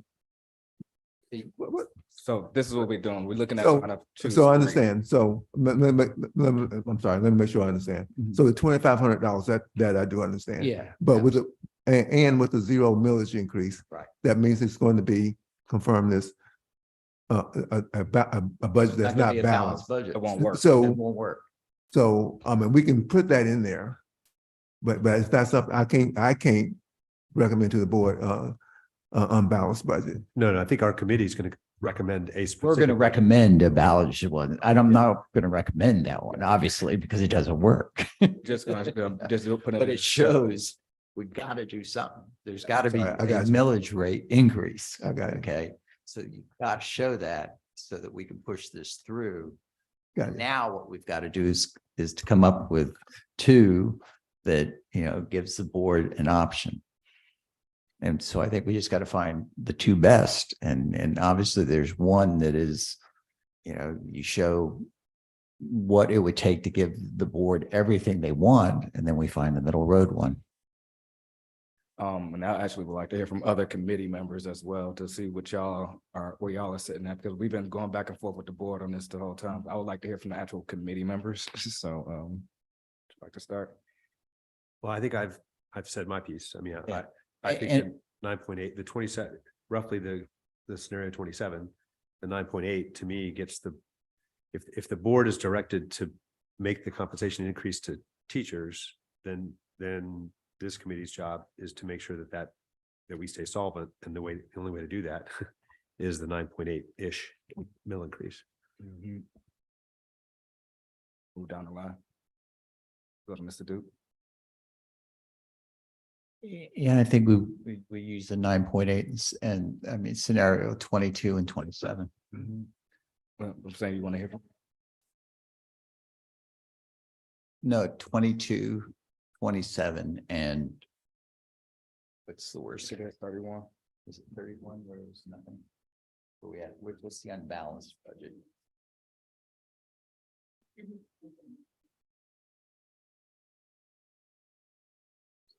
No, So you saying no, 22, it'd be 27? 28, be 28. Be 28, 27, and 22. Mhm. Yeah. Because I think a lot of the board's concerns were addressed in the documents that you produced. You know, definitely towards the ESSER, the vendors, and a lot of the expenditures. And then once again, I think a lot of it is just getting the right dashboards so the board can find these documents in the future. And that's why I think going forward, starting this discussion earlier in October, it's going to be a much easier process. Okay, so that I know that I'm clear.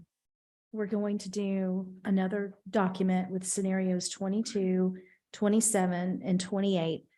What am I, you know how the first time with your recommendation, we excluded things over to the right so they could pick and choose?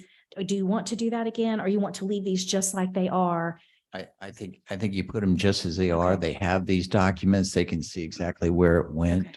We already have that, but to do a proper board, it's just you got to throw it in. Okay, thank you. Anybody disagree with that?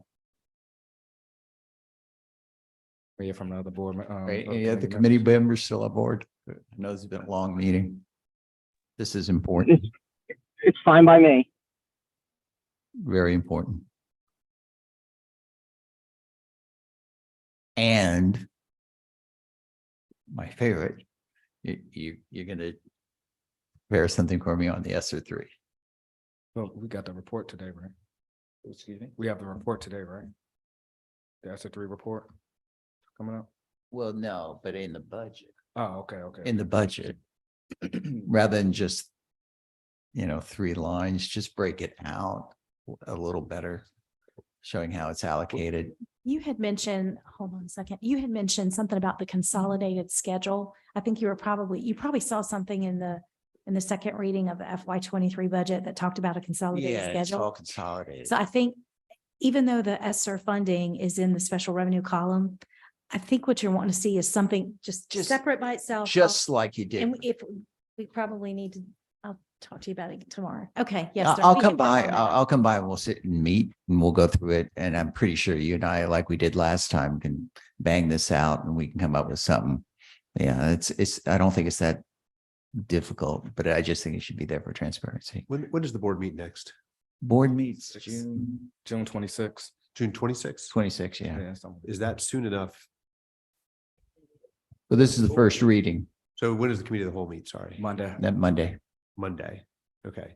So can we approve something now, or do you need us to re-meet before Monday to approve? Yeah, but at Right. the Monday, it's just committee of the whole. So once again, it'd be them looking over everything. I mean, they really couldn't take action on the first reading I just want to make sure that coming out of this meeting, they have a specific recommendation from us Correct. to work with. Correct. So I'm just trying I to agree. facilitate that. Right. My recommendation is 27.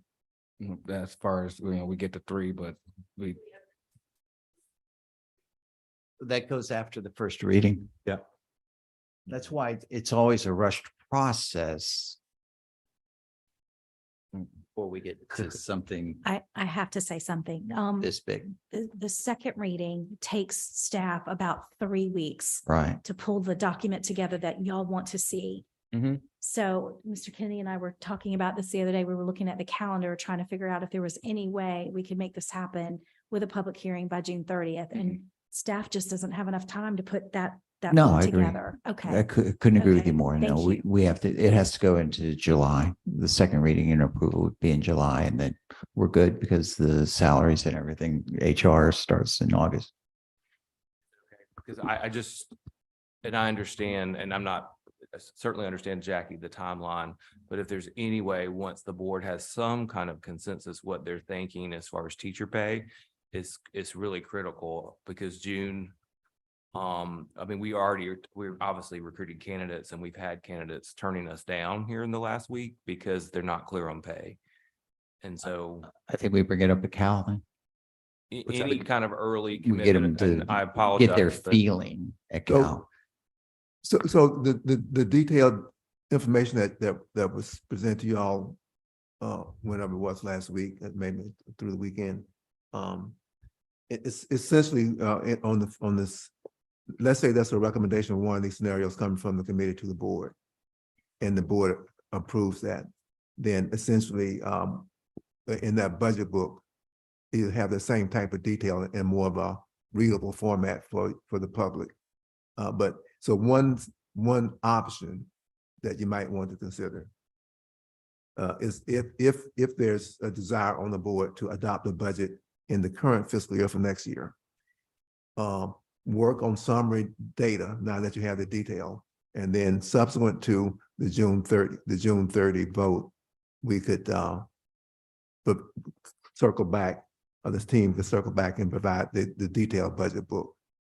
So that's one option. But otherwise, there's not going to be enough time between now and in the June to get this done.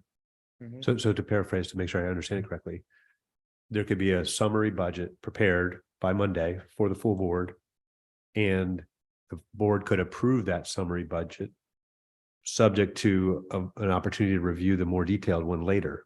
But you would have an approved big budget, which would then give you the specific data you need to go out and recruit teachers, right? Almost like a draft schedule or what we. So would the board then have, and that all makes sense, but would the board still have an opportunity to make if there was anything that needed to change at the detail line item, would they have that opportunity, or would they need that opportunity? I don't know. So I'm sure we will. But So again, in really the question is, the board has to acknowledge that in the budget, no matter what changes we make, this is the salary we're going to pay. Isn't that what you're looking for? I think it's really important. I mean, we are a tri-county community here, and we have our neighboring districts are doing things. We don't want to lose our teachers to them. We want to hold on to our teachers. So we have to show a commitment here. Right.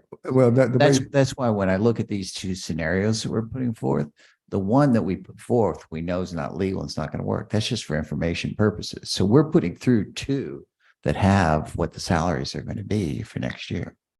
but they don't become locked in until the board adopts a budget, right. because it's always Correct, I subject to understand. change. And I would say so it's not for the committee of the whole, the summary document is not for the committee of the whole. Right, that's It's information. for the June 26th board meeting, Right. which is, and so I need to pause for a second, just look at the team here. Summary document. Wait a second. We're noted for special meetings. Maybe we need a special meeting in this timeline to firm up this budget. Well, yeah. I think Mr. Kennedy's on the right track. And so then we have the what's called the public hearing. So we need to know no later than we need to either Tuesday of next week, at the latest Wednesday. I can't remember the date, which date, but there's an absolute deadline to be able to by state statute publicize in the media the public hearing. So that has to be the week following, I think the week of the 19th, that we will have to do that, unless the board decides to do the public hearing the same day on the June 26th that you adopt the budget. And that, I think you probably want to have some feedback before then. Yeah. And like Dr. Temple said, or even Mr. Grabowski said, we know we're gonna have this 5 at least. We playing with the millage rate to see. Yeah, it's really, as I see it, we're just playing, we're working with the millage rate. Speaking of the millage rate, so I know we said scenarios 22, 27, 28. But if you take a look at scenario, which then talk about 26, which is the 8.3 mil, it's 8.3 mils. And that, what the difference between that and the 9.8 is that the 26 mil, scenarios 26 and 8.3 mil. We still had it in the positions. The positions that are cut out of that are the ones that have been vacant for 2 years. So there's some of them? That's been vacant. All right, so All right, so maybe we should wait until we should continue with scenario 27, and then we can adjust between first and second reading. I think we just go with 27, Okay. 22, keep it simple. Yeah. Can I just clarify? I want to make sure I heard correctly, though. We feel as though the board is in agreement for teachers for 5K and a step. Yes. Absolutely. I'm sorry. So Bill, I think what I heard, the Audit and Finance Committee make that commitment. That's correct. Finance. You can't say the board, yeah, it's correct. Thank you Board, for- who thank you knows for- what the board wants? thank you for The Audit clarifying and that. Finance Committee would like to see Okay. that in place, and the board can make it. That's why I say we keep it simple, because then it's just going to come down to a discussion about millage rates, and we better be This- prepared for that. This, and not beating a dead horse, but as soon as the board can come to some kind of agreement of what the teacher pay look like would be. And that's why and maybe Mr. Kenny, as an information item, maybe we do the presentation at Cal and just get it over and done with. That would be, sorry, I'm not. Would that work with you? You mean make the presentation? Yes. On what we've discussed here today? Get it done at Cal, over and done with. Yeah. Is that not, does it work? I think that'd be important. I do. Then we can start nailing And down. the other little things that we've been discussing, that's just something that could be worked on by staff to get it in place. But I think the big issue is obviously getting HR in place, getting the teachers settled, and, then doing the hard work. Yes, definitely. I agree. Cool. You gonna make the motion? Yeah. You want to make the motion? No, you got it. Okay. Any more discussion? Then I would like to make a motion to recommend to the board scenarios. Here we go. 27, 22, and 28 for information purposes only. Well, I thought we were going to approve 27 and provide two other information. We were going to make, what is our recommendation? Oh, our recommendation. Okay. So we would approve 27. Right. And we asked that they provide those other two scenarios for informational purposes. Right, for information purposes. Restate the motion for us. So I'll restate the motion. I'd like to make a motion to recommend to the board scenario 27 with scenarios 22 and 28 being offered for information purposes. Second.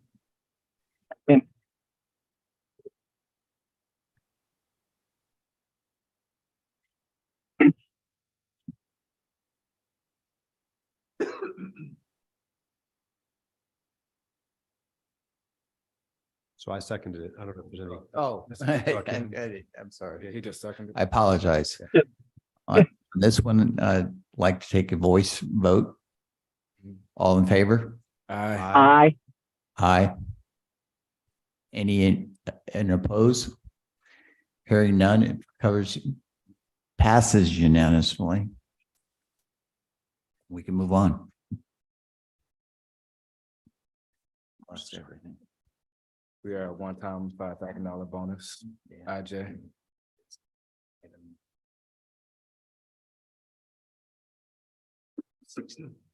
Item 6J, a one-time $5,000 bonus using available ESSER 3 funds. Thank you, sir. Ms. Carlin.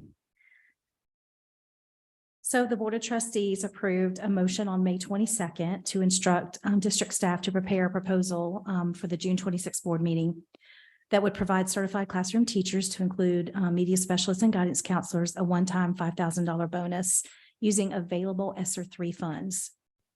Hence then, we also received a request to calculate a $7,000 bonus as well as a $1,000 bonus and a $2,000 bonus. Those costs are included in this information. We also compiled through May 30th, our ESSER 3 analysis by category of what had been spent, what was projected to be spent by the end of this fiscal year, what was projected to be spent by 24, including positions as well as non-FTE expenses, to give everyone just an idea by category of how these ESSER funds were projected to be used, through 9/24. So in looking at the totals, the projected remaining at the end of FY23 is approximately $83.2 million. And we're projected to use approximately $45 million for FY24. That's what's wrong. Go ahead, Lisa. No, so we have, in the plan, we have planned to spend the entire remaining $83 million. The 44 million is showing what additional learning services requests we have, what the school plans are, and what positions we've already planned for FY24. The gray columns all the way to the right show what the rest of it is planned for according to the spending plan that's approved at the state right now. So the entire $163 million is in a spending plan that's been approved by the state. So those have all been planned for specific purposes. So that's the gray is just, and the 38, or I can't even read that number. The amount that's left in the gray explains what those pieces are. So it's not that there's $38 million that we don't know what we're going to do with. It's 38 million that wasn't included in the other columns, and the gray details and words explain what those dollar amounts are for. But they will be spent in 24. That will be by September 20. According to the plan. So the question becomes, if we need an amount of money to pay bonuses, a decision needs to be made. What categories are going to take that? What activities do we take that from? Because then that amendment will have to be submitted to the state for their approval. Right, and I think that the hard part with that is because we have not had the evaluations done yet, or coming back to us, we don't know what to take out. So we have it planned for going. We got for 20 this upcoming year, we have everything already basically allocated with the state or whatnot, but we haven't had any evaluations of the programming and things done yet. We have. Yeah. Yes, sir. I mean, we've been doing those things ongoing. It's the onset of ESSER. I mean, again, just to use Saga for an example, I think we've completed at least 3 program evaluations of Saga, just to bring it before you today to think about considering Saga and ESSER for an additional year. So we have some program evaluations. We may not have them for everything that's been implemented, but we certainly have been assessing effectiveness. We've already discontinued some things, for example, and gotten rid of some allocations, for example, that we didn't believe were cost effective or provided a significant return on investment. That's what just my very next question. What programs have we taken out? How much money of the things that we had to go back to the state to change over the allocation plan? How much more money was that? And is that part of this 38 so far? I don't know if we have that right handily available, Lisa, how we've amended and such, or how we've reallocated, but We could go back and we could recreate it, certainly- or I don't have it. we could ready certainly yet. work together to pull those sorts of things together for you. Many of the positions that we're holding as vacant out of ESSER, we ask school teams to eliminate those as well. Not to try to pursue fortifying those positions, because we knew we were about to sunset. And obviously, even if we did decide to give a bonus, it's not like we have to give it, this week or in the next couple of weeks. This is just something to start the discussion. Because then we would, as I understand, we would even have to go to the state to ask permission to do it. So it's not something that we can say or recommend, I mean, that the board can do. We can make a recommendation that they look into this based upon this kind of documentation being presented. And then it can be an option that can be provided. But will our opportunity to use ESSER funds to fund it go away? But would our opportunity to use ESSER funds to fund that compensation, will that go away if we wait? Like, how long do we have to We have try to until access those funds? September 20. Okay. So it's sooner or later, sooner than later. That's why we started the discussion now. Right. But that's also why, we didn't, after looking at it, talking with, Bill and everybody and even Dr. Kennedy, Mr. Kennedy and everything, thinking about it, it didn't make any sense to do the budget using ESSER funds because it, as you laid out the various steps, it doesn't work. But as a bonus, it may work because after looking at the numbers, the actual amount that we're talking about, it's, whether it's 19 million. 2,000, as long as we're not looking at $7,000, but it's something. Think we could look at a bonus and see where we can pull it, where we're not using it Correct. in ESSER, the 2,000, 2,500, something like that. Because we still want to address the learning loss that our students, have experienced, because it's not over yet. And but if there are places where, staff can see we're not going to spend that money or it's not effective, I think it would do great for morale for us to give our teachers a bonus. 2,000 would be great. Mr. Grabowski. Just wanted- One piece I did get information from outside counsel that it can be part of the salary throughout the year if it's identified that way, just FYI. I know when we initially talked, it needed to just be a bonus. Oh, so we wouldn't be subjected to the higher tax rate. That's what I got from an attorney That's today. that's great, but I also like that's good. That's excellent here. But I like how you put this down so that when the board looks at this, they can say, okay, here's an amount. If you're going to give an incentive, here it is. This is what it's going to cost. And then all we've got to do is make the hard choices. What's working, what's not working. And we'll find the money somehow. Because I think using some of these funds where we know the assessment is easy. It's a real easy assessment to give money to teachers.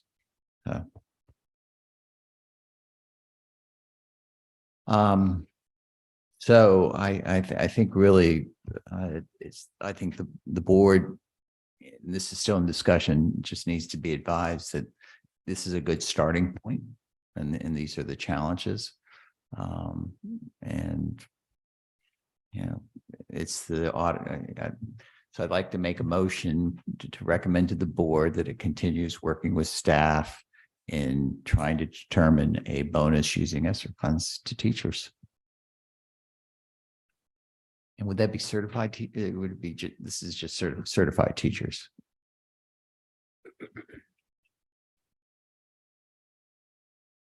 Second. Can I have a voice for it? All in favor? Aye. Aye. Aye. All opposed? Hearing none, the motion passes. Thank you very much. Let's get these moving quick.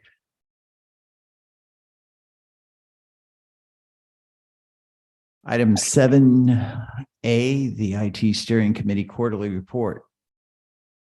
Good afternoon. Just for information only, bringing you the minutes of the April 20th meeting. At the chairman's request, the meeting was primarily designed around sharing each of the funding sources and what types of projects that each funding source goes to. We had a lot of discussions from the committee members, focused mostly around software and how we manage software corporately. We also listed our 2023 summer projects and some of the things we're tackling this summer. And then we had a security update, which was actually a positive number, showing that our vulnerabilities are reducing and we're actually really on top of those. That is my report. Any questions from the committee? Hearing none, we will move on to item 7B. Thank you very much. Yes, sir. So item B, this is the monthly capital projects report. Good afternoon, Mr. Grabowski, committee members, and Superintendent Kennedy. I'd like to present the April capital projects report. Revenue collections for the 2023 through 2028 program were 111,000 below our cash flow projection based on the most recent collections with 2% growth over the prior year. That would be our March collections. The expenditures for the month are as follows. The 2010 through 2016 program had $3,000 in expenditures. The 2017 through 2022 program had $856,000 in expenditures. The 2023 through 2028 capital program had $7.7 million in expenditures. And the 2023 through 2028 long-term debt projects had $107,000 in expenditures. The fixed cost of ownership fiscal year 24 projects and program has commenced. I'm happy to answer any questions you might have. Any questions from the committee? Hearing none. Thank you very much for the wonderful report. We will move on to item 7C, the 135-day count.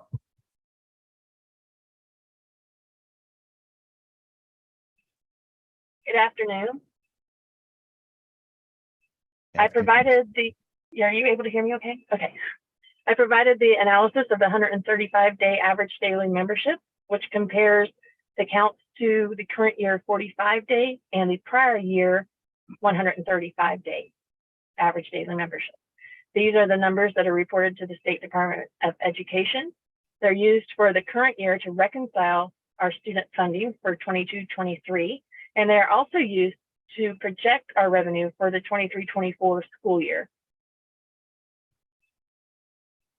I provided not only the comparison that is based on the funding categories, which is what is used by the state, but I also provided the funding category, the average daily membership by school in the same format with school details. The major shifts in the funding categories are between the high school category and the vocational ed category. That is a normal fluctuation where we actually receive additional funding for our vocational educational students. And then the additional difference between those two categories represents the spring graduations and the fact that those children are of age and no longer required to attend under compulsory attendance laws. And that ends my presentation. Do you have any questions?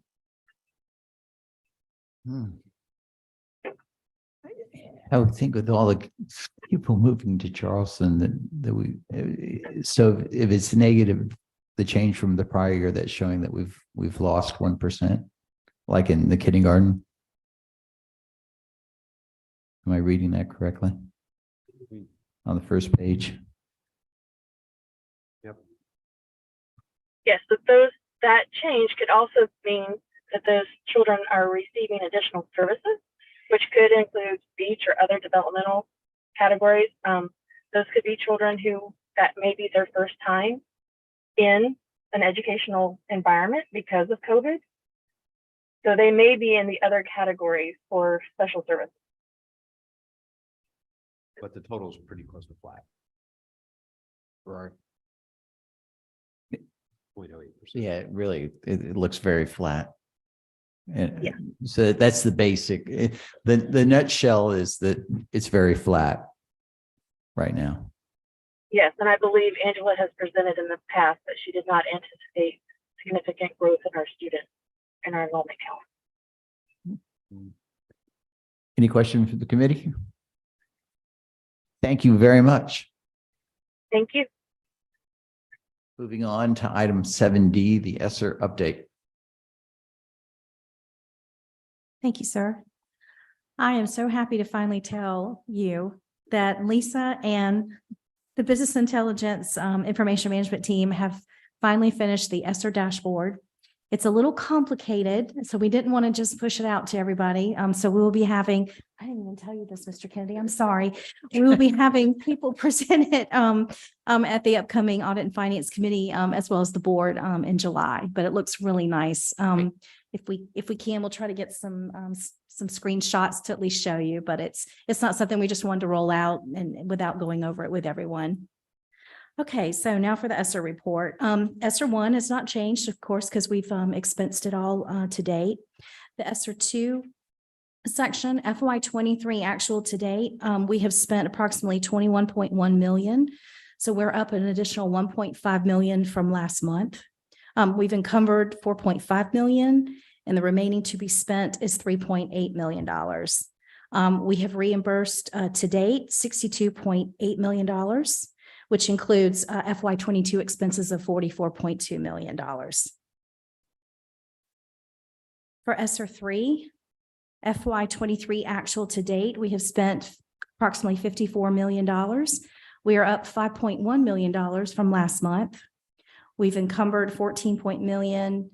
The remaining to be spent is approximately 83 million. And we have been reimbursed to date approximately 61 million, of which part of this includes FY22 expenditures of 12 million. And that concludes my report on ESSER funding. Any questions from the committee? Look forward to the dashboard. Yes. I know you do. Y'all have been so patient. Thank you. Hearing none, we'll move on to item 7E, which is the monthly financial report. Yes. So this is our April 30th financial update that was completed on March 22nd. Actual revenues are projected to be approximately $10.7 million over budget, and this is mostly due to an increase in our local sources. We received an additional $1.5 million that we weren't expecting in local tax revenues for a TIF reimbursement from the city of North Charleston. And we also received an additional $4 million in local sources for interest earned. We are earning a lot of money on our banking cash accounts right now. Actual expenditures are projected to be $9.6 million under budget, and this is mostly due to savings in salaries and benefits. Total transfers, which includes our charter schools and Meeting Street payments, are projected to be about $10 million over budget.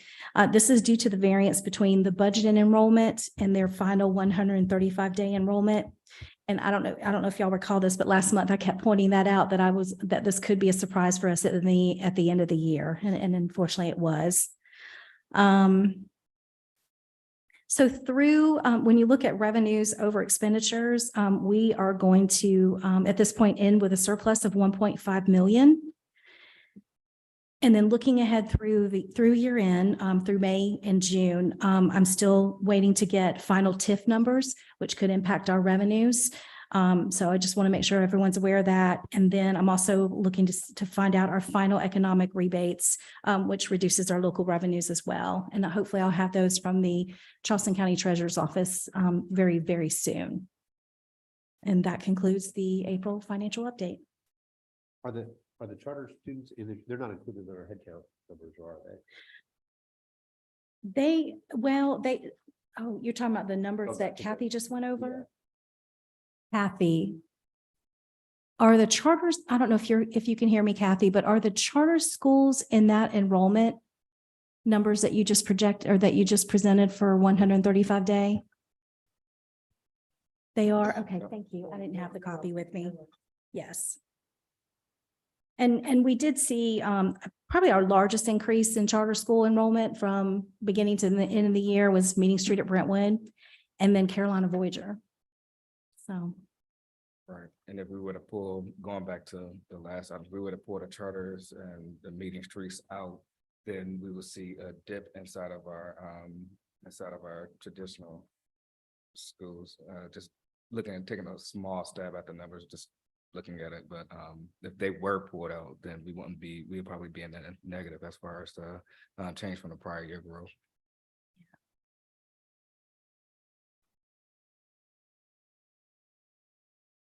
So that concludes my financial update.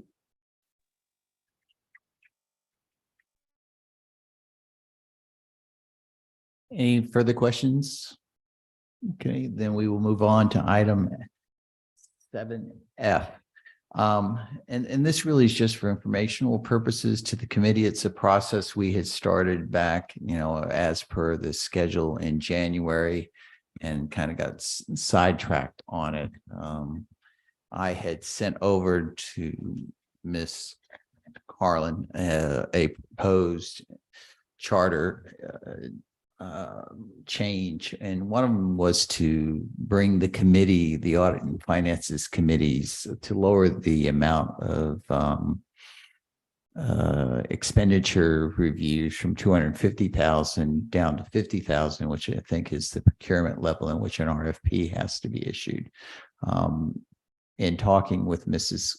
Carlin about it, there were obviously, that would have been an incredible potential waste of time, a lot of work on staff's part. So it's trying to find a happy medium for that change, because I just think the 250 mark is a little high.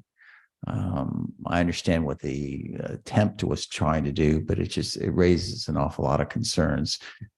Surprisingly enough, when we looked at it, and it's still, when I look at the vendor list and I add up some of these vendor costs, they don't make sense to me. But I'm sure, if next year when we start working closer, possibly on developing more of a committee system, when those answers can be answered a lot easier in the future.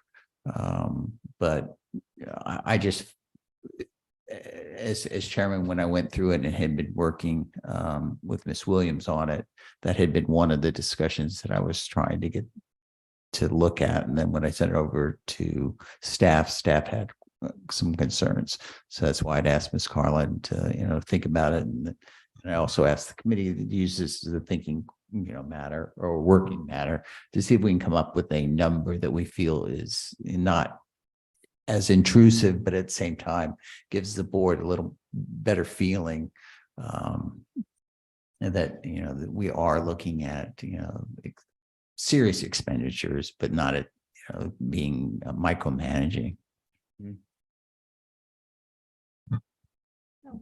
Yeah, so I just want to make a recommendation, if I may. So when you say oversight, I'm thinking, at first I didn't know if you meant approval or if you just want to be aware, audit aware. Absolutely. And so there are different reports we could bring to audit and finance as well as the board on a monthly basis, bi-monthly basis, quarterly basis. If you're truly interested in looking at purchase orders, $50,000 or above, or even 100,000 or above, we can bring that level of detail. I had one of our procurement officers take a look at this to see, how difficult it would be to produce something like this. So if that's the level of detail that you want to see, we can certainly do that, providing the purchase order number, the department that entered it, the vendor name, the entry date, the PO amount, and then the open amount. So if that's the kind of detail that audit and finance would like to see, we can certainly produce that. But I am very concerned if you're wanting to take the $250,000 list that's currently being approved by the board. I am very concerned if you're wanting to bring that down to 50,000. I just don't know if we can handle that. You're part of it. What's your thought process? I have no problem keeping the approval at 250. I think the oversight, because as it was worded, it was almost like the Audit and Finance Committee had no in the wording of the way the charter is worded now, the Audit and Finance Committee has no oversight of anything under 250,000. That's the way it's worded. But I can see wording it to where is it to make recommendations to board for approval of anything over 250. That's a different issue. Yeah, so a couple thoughts. One is having informational items, as long as it's not truly cumbersome for the staff, I don't see any harm for Right, I agree. available. Now, I do hate the idea of having reports looked at that we don't have the capacity to really digest. So then it becomes kind of an exercise that's not super productive. So I'm a little cautious on that front.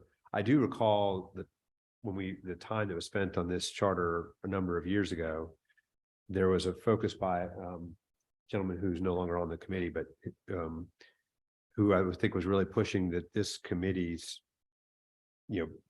best utility to serving the board was to focus on making sure that the audit function was working, because this stemmed back to some issues that the district had long before I was around, probably most of us were around, but focused on making sure the audit was done properly, making sure that any items found in the audit, that they were addressed in a timely manner, focus on this, and then focus on overall financial prudence and forecasting and really big picture finance. And at the time, I recall the board wanted to retain the authority to approve certain transactions.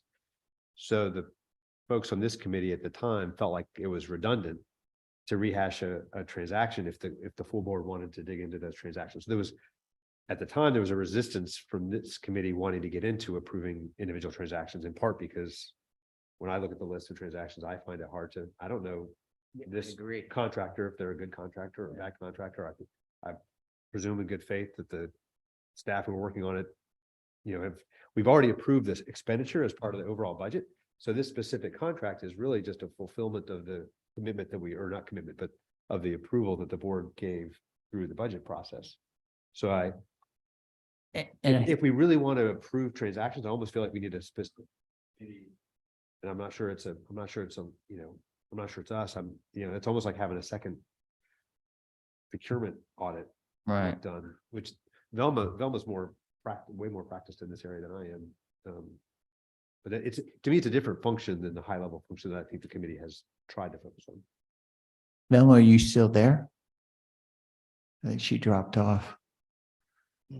Yeah, because I would have looked to her too for advice on how to, and maybe that's what I'll do is I'll take your comments and comments from Ms. Carlin and push forward on it and see what we can, work out. Because I really don't think, as to approval, I think the 250 is high. That I don't think that's the number. I think that the real issue is coming in on the audit function. Because I had a conversation with the auditors for the first time, and they were very good. And they said, come talk to them more often. It's just one of the things you learn in the learning curve that maybe you should do it and go talk to them more often. But then again, the auditors are directed to look at a certain area. So sometimes it's hard to figure out how to look at a certain area unless you start looking at information in general. So that's like, I'll give a perfect example, consultants and vendors. We see a lot of them. We see them trying to figure out what they're doing, but it's hard to put them together because it's like looking at a PO. I don't know what they're doing. I can point out that name and say, here, make education, do your job and figure out what this is all about. And now we look at the assessment like with, ESSER. So I think we'll just continue to work on it again and try to figure out a happy medium on that. But I agree with you, and I'd like to go back to the board and say, yeah, and I don't think we should be approving anything under 250 because there's enough that comes through at 250 that we struggle with. But I do think we need to come up with a better way of oversight, and maybe that's the answer that you propose. So we'll work on it. And $250,000 is a lot of money to anybody. But we do have to think about it in context of our budget. A $5 million line item is 1%. So you're looking at half of 0.1%. I mean, you're really getting into a small relative number. Yeah. And so where are we going to be most value added to the district? I kind of think it's going to be on the bigger picture strategy. Love that where they just say, hopefully 7 million, maybe 6, but $6 million on refunding our debt. Like those are bigger things that can have a bigger impact. Yeah, too bad those didn't happen more often, every 10 years. Well, from a practical standpoint, 20 years ago, 50,000 was the level. This is 20 years later. I think we need to think more about inflation. We were talking about the window of being able to refinance debt. Yeah, but the refund, the last refunding was in 2020. Yeah, Not how many 10 years options ago. are they gonna? I mean, but we only have so many. Okay, so 2020 and 2024. Now we gotta wait till 2030. We have another recession. Anyway. So would you like for us to bring this back as another information item? and Yes, schedule it also? I really, I think it's just, and you and I need to sit down and just, look and figure out how to address their concerns, but at the same time, go to reality. And I think what you're saying is reality because you live it every day. With that being said, we come to my favorite part. Items for the board meeting. Anybody keep track? I mean, nothing didn't go through. Yeah, I think it all went through. Nothing didn't go through, so.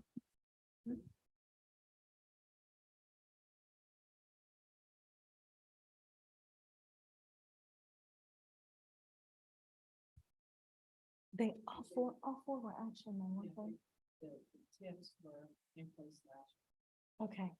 So Trina was just reminding me that both of the executive session A and B were both info/action. So we just need to make sure those are identified as action, that those move forward. Yes. So those are the only two. What about the contractual matters? They go forward too, right? So executive session items A, B, C, and D. All of the action items. On the information item, we don't typically send the IT steering committee quarterly report. No. And we won't send the audit and finance committee charter unless. I won't say so. Okay. No, I wouldn't put that up there. It was more for information. Are there Okay, any so other- then we'll forward B, C, under information items, we'll forward B, C, D, and E. Right. Were there any information items that we can keep, because it's gonna be a long meeting again? Yeah, Anything I'm we trying can to think hold what off? other information can we drop out? We're dropping the charter, definitely.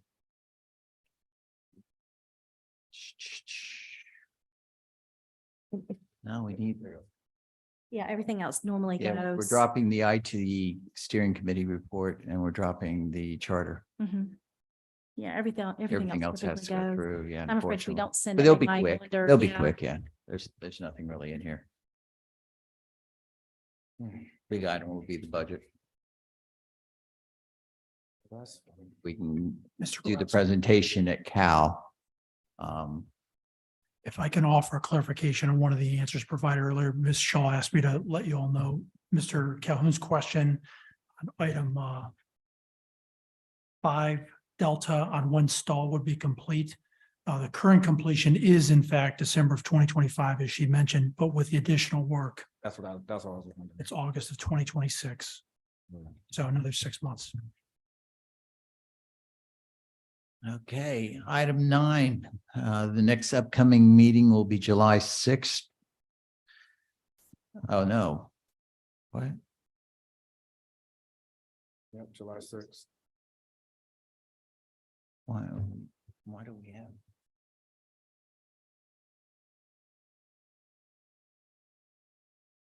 The 6th or the 7th? It's July 6th. Oh, I'm sorry. Today's June 7th. Today's the 7th. It's long and circling around. Yeah, next meeting will be July 6th, 2023. That.